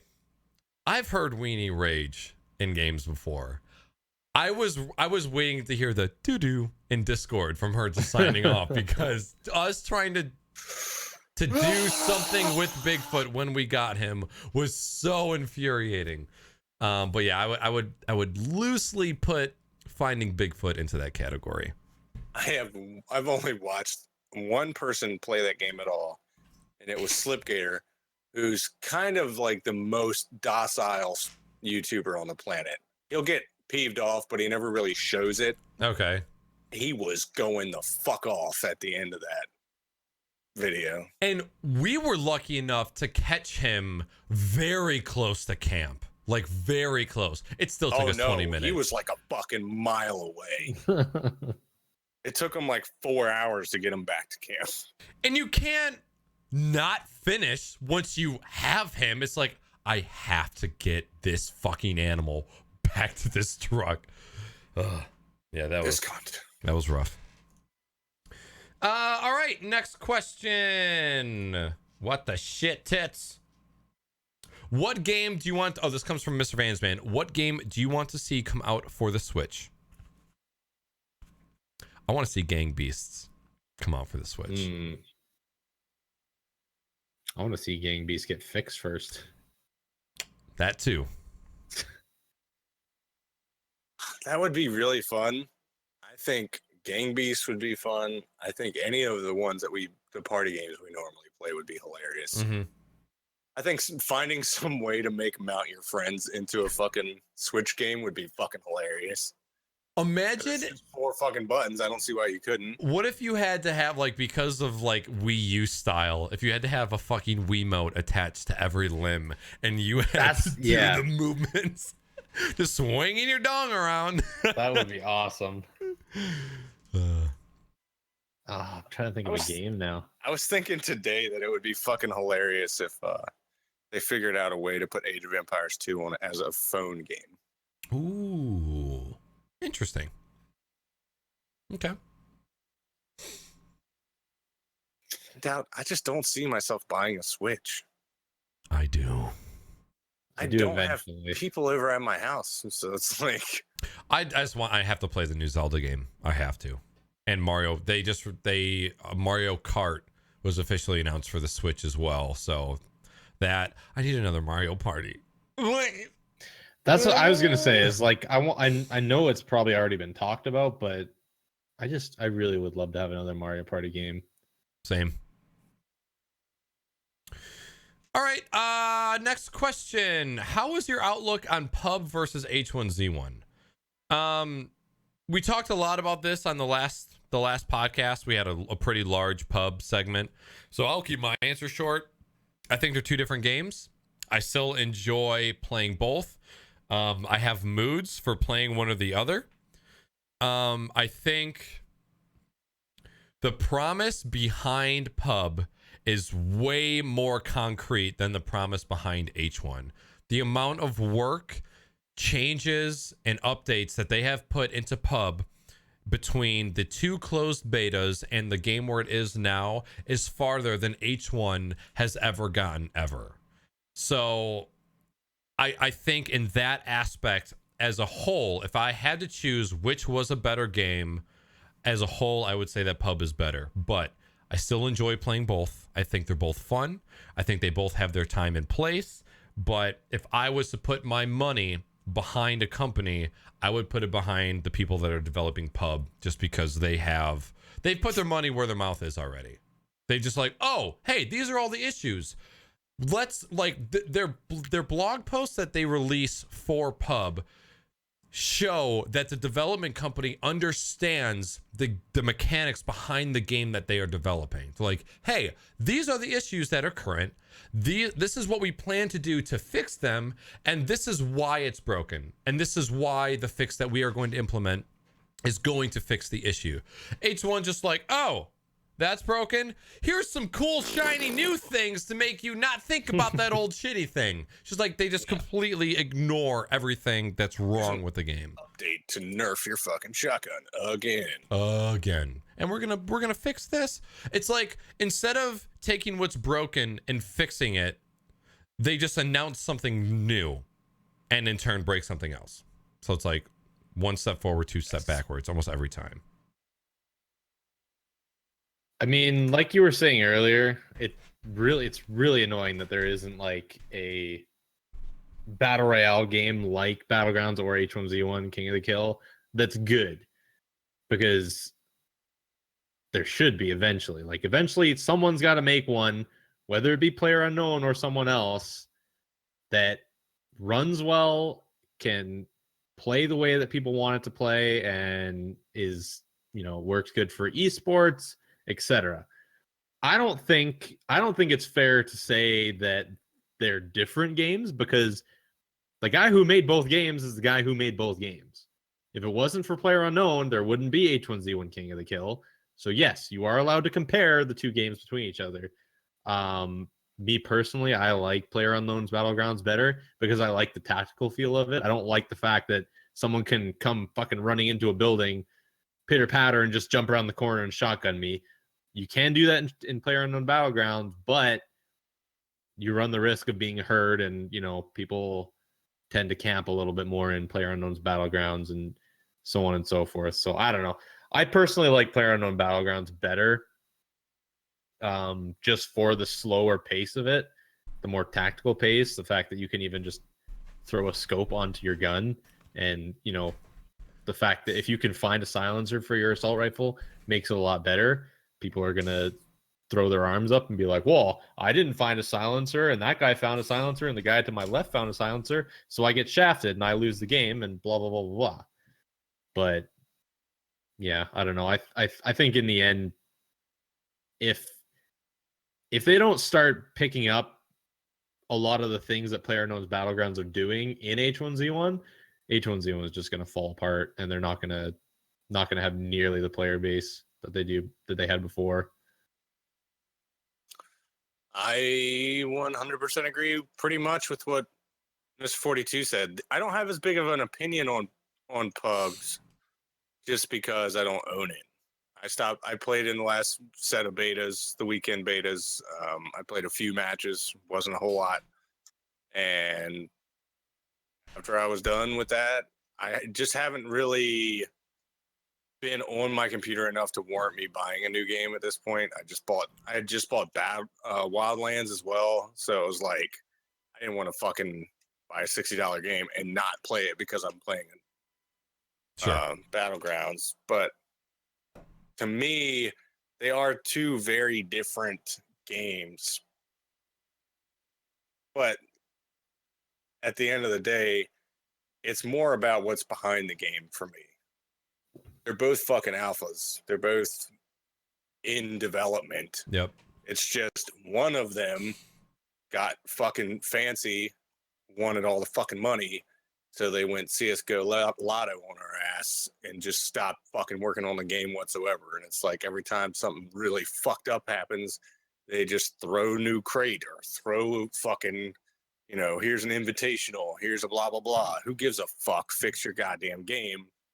The only reason I honestly think that the only reason these type of games even hold water is because of how much the Twitch community and the YouTube community is behind them.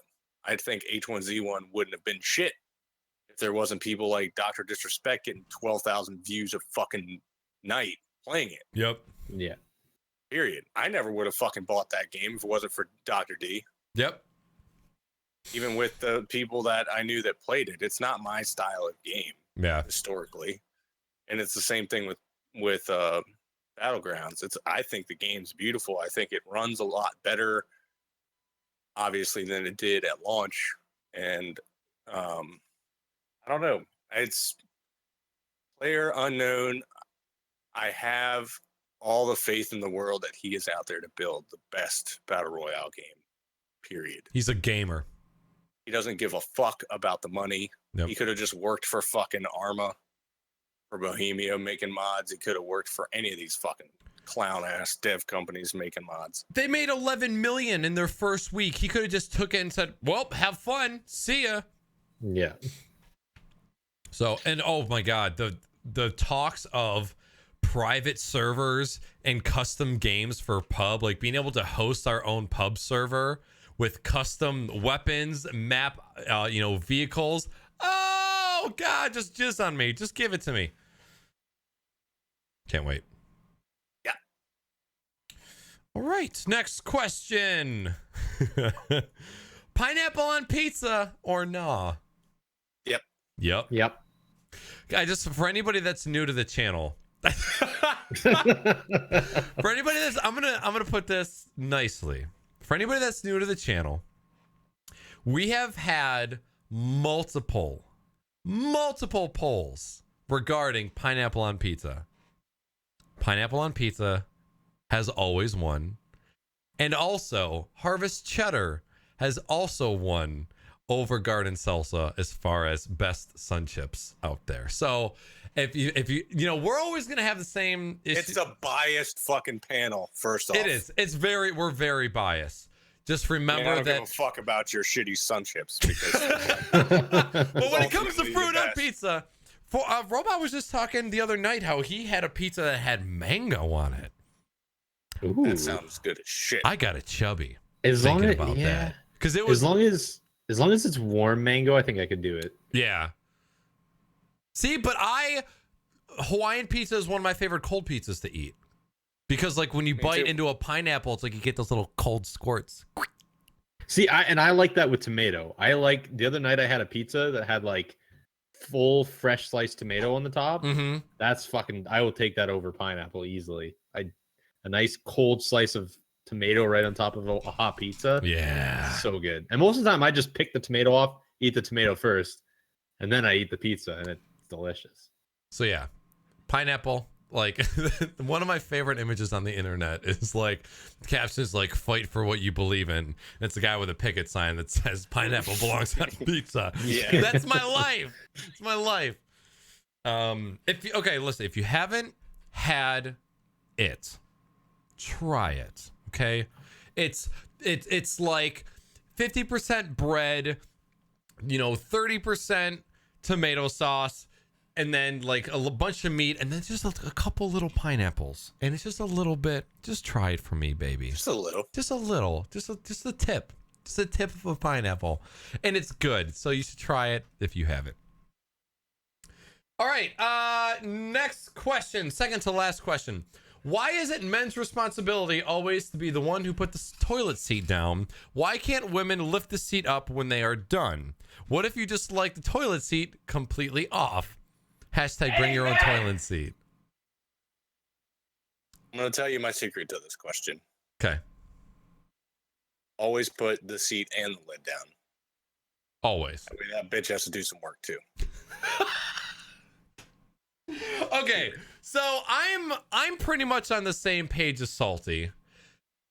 If we're talking about equal rights for all humans, it means we got to share the workload a little bit. Some people will throw that into the the chivalry category. Like men should hold the door open for women. Men should put the seat down. It's like, okay. Women should bring more toilet paper in when they use it all. How about that? Savage! You heard it here, chat. Look, if I have to put the seat up for you to pee, you should put the seat down for you to pee. It's just like, and I feel like any logical female would understand that partnership. Like if we have that understanding, I'll go to the moon and back for you. If we can agree on that one thing. That's me. What about you, 42? I like sitting down when I pee also, so it's not really an issue for me. Well, and I was just gonna say that for the last major relationship I had, I wanted to get laid, so I just sat down while I peed because I was like, whatever, who cares? But the thing was, my one ex-girlfriend, the reason why she didn't want to have to keep pulling the seat down when she wanted to go pee was because of germs. She's like, well, I have to touch the seat. There's germs on my hands. It's like, fuck. There's germs everywhere. Yeah. You flush the toilet, this toilet just fucking blows shit up out of it. Haven't you seen the fucking Dateline TV shows? I remember one conversation I had. I was sitting at the table eating breakfast, and my sister comes down the stairs, 7:00 in the morning, and my sister yells at me because she fell into the toilet because the toilet seat was not down. And I said, did you not check to make sure that the toilet seat was down? And she goes, I was too lazy to turn the light on, so I just sat down. And I remember Not my fault. And I remember I was like, okay, this is a pivotal moment in my life right now. What do you say? What do you do? And my mom just turns and goes, well, if you weren't lazy, you wouldn't have fell in. And I was like, Mom! Yes! Thank you, Jesus! Just like two-way street. Well, and I developed that mentality when I was like 5 years old because I lived in a house full of women. Yep. So I was always getting told to put the seat down, and I was like, you know what? Fuck these bitches. I'm gonna put the lid down, and now everybody got to do some work. And it's way more sanitary. Oh, absolutely. Because when you flush the toilet, shit just blows up out of it. It's disgusting. Yeah, I know. It's So, just like such a toilet anybody release. who's like, "Oh, I gotta touch the toilet seat. Oh, there's germs everywhere." It's like as soon as you fucking hit that flush button and all the water starts swirling everywhere, if there's any shit in that bowl, it's everywhere. It's everywhere in the house. I always love when you have a girl that complains about germs, like after she's done giving a blowjob. She's like, did you wash your hands after you touched your penis? Do you know how many germs are on the dick of your? It's different. It's different. Even though you should wash your hands after you go to the bathroom, all right? I'm not saying you shouldn't, but case in point. So yeah, it's just like the mentality that a female should not even have to check to make sure that this, like, it's our job to make sure it's down so that they don't even have to check to see that it's available. My mom shut that shit down so quick. Mom, fucking whoosh, good old fashioned BBR slap for you. All right. Last question. This one comes from G for Greg. In case I didn't say, that last question came from Tonster. Tonster, great question. Great fucking question. We probably made a couple enemies, but hey. This is Crocs and Not Pockets. We don't give a fuck. All right, last question. This one comes from G for Gangbang. What is the best and worst part of your job? I can go first because I know this like right off the bat. The best part of my job is because I work at a school, I get 6 additional weeks of paid vacation on top of the 2 weeks that I can pick and choose. Yeah, that's and having like pretty much choose my own hours. Like, oh hey, I need a project that I need to do on Friday. Instead of working a 9 to 5, I'm gonna come in at 1 and work until 10, and there's nobody anything can say about it. As far as the thing I hate about my job, I have to work with teachers. Look, chat. If any of you are teachers in chat, all right, I apologize up front. All teachers are crazy. If you are willing to get paid what you get paid to do what you do, whether you admit it or not, you have a little bit of crazy in you. I commend you. You have my respect. Most people know that they're crazy. They understand that being a teacher is insane, clinically insane. But there's still some people who think I'm not crazy. I love kids. I just want to teach them so they can be great. I'm helping the next generation. Yeah, no, you're a psychopath. You could do anything else for double the money, but you choose to do this. So again, I respect you. I love you, but supporting you and your technology is the bane of my existence. But thank you for all you do. Okay. Boys. I could go super basic because my job is fairly complicated, but I think the best thing about, if I'm going to go the best thing about my job, it's the money. Worst thing is the hours. I work swing shifts all the time, 12 hours at a time. I work days and nights in the same week. Like, I have 4-day weekend this weekend, so I got tomorrow off, and then I work Tuesday, Wednesday, day shift, 6 to 6, and I'm off Thursday, and then I work Friday, Saturday, Sunday, night shift. So in 3 days, I work 36 hours, and what most people work in a fucking week. Woo! And if I work any overtime, you can throw anything else in my life out the fucking window. Yep. Because it's 12 hours at a time for fucking overtime, too. But it's a fuck ton of money, so I don't really give a shit. It's super interesting. Like, my job is really interesting for me. The golden question is, are you happy when you're home? Yeah, but I'm also not the type of person where I carry anything home with me. Mm-hmm. I don't give a fuck what happened. It could be the most fucked up day ever. As soon as that gate shuts behind me, I don't even exist. Yep. And dude, I work as an operator in a power plant. For me, I mean, the pay is obviously good for me. That's one thing I will say I like. Second thing about the good is there's a lot of days where I don't have to do fuck all. Like my day is just go to work and drive around in fucking circles around town and just pretend like I'm working. When shit gets real at my work, shit gets real. And that's the part that I'm not a big fan of. The major thing is being on call. I hate the fact I'm on call. Being on call is the worst fucking thing. If you ever are considering a job where you have to be on call, don't fucking do it. It sucks. I accept it now. If you do it, don't be that good at what you do so that they don't call you. Yeah. The fact that I have to be on call, like I'm okay with being on call nowadays. Like I've just accepted it's part of my life. There's a week in every month now where I just have to put my life on hold and just stay at home while I'm off work and just, I can still game, I can still do all that stuff, but I just can't. Sometimes I will have to leave to go to work at 2 a.m, and that sucks. Sure. Most of the time it's pretty easy. But sometimes it fucking sucks. Sometimes I'll be in the middle of jerking off like Weenie asked me earlier. She didn't want to save that question. It happens. Have you really gotten a call mid-wank? No. Oh. Not that I can actually think of. Okay. Unfortunately, but hey, if your phone's vibrating, you could put that to use.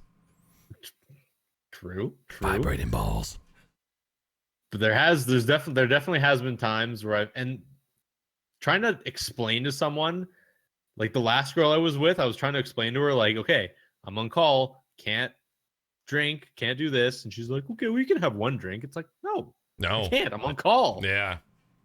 The only other shitty thing about my job, no pun intended, is I do work in a water and sewer system. So every now and then I got to deal with people's shit, literally. Hey, I see what you did there. And that part sucks. But if you just forget, and you just think it's just gray water is what they call it. Yeah. Right. That's right. It doesn't smell. Most of sewage. We're building a new fucking wastewater treatment plant about 20 miles up the road that they've got me on commissioning project for. Yeah. Most sewage is 98% water. That's all I think about. And I'm like, all right, some people dump and piss and shit and whatever, but some people make rainforest out of their I bums. do too. Someone's got to deal with my shit. I might as well deal with some other people's shit every now and then. And I can buy a house. I can do whatever I want with the rest of the money I get. So you're a fair man, 42. I'm fine. I'm happy when I come home. I can live a normal life outside of work, so I'm peachy and living comfy. I don't have to deal with school debt. I didn't have to go to school for anything, and I don't got any debt. I can come home. I can just spend all my money all I want. Amazon. Love it. Ski trip, camping trip, ski trip. Fuck ski bitches. Trip, camping trip. Fucking bitches. Displates. This I was just about to say. Displates. Yeah. Hey, what was the tab on your last displates order? 42. $500. What did you say? $500? Yeah. Oh, I thought it was like 2 or 3. Oh my god. No, it was with the amount of displates I bought, plus shipping to Canada, plus the fees I had to pay, because for some fucking reason they decided to ship it from Sweden to the United States and then drive it across the border. So I had to pay for the fucking customs, all that bullshit. I'm not buying displates anymore until they figure out a way to ship it directly to Canada. It comes from not Sweden, Warsaw, Poland. Yep. Is it Poland? Poland. Yeah. It comes from there. And for some fucking dumb reason, they got to ship it to US and then take it from the US to Canada. So I got to pay for all these dumb fees. Well, everything's going to ship to the US because we charge companies nothing to ship shit here. Yep. So they don't have to, like, if they shipped it directly to Canada, they'd have to pay some sort of import tax, guaranteed. But That's one of the things that I fucking hate the most, and why American business and manufacturing is in the crapper right now.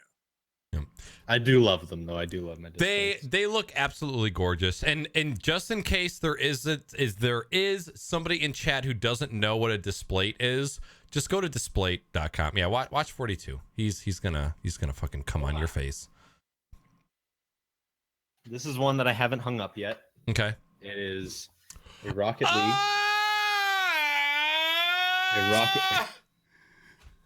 They're metal frame. Look at how thin they are. They're super fucking thin. So thin. They weigh almost nothing.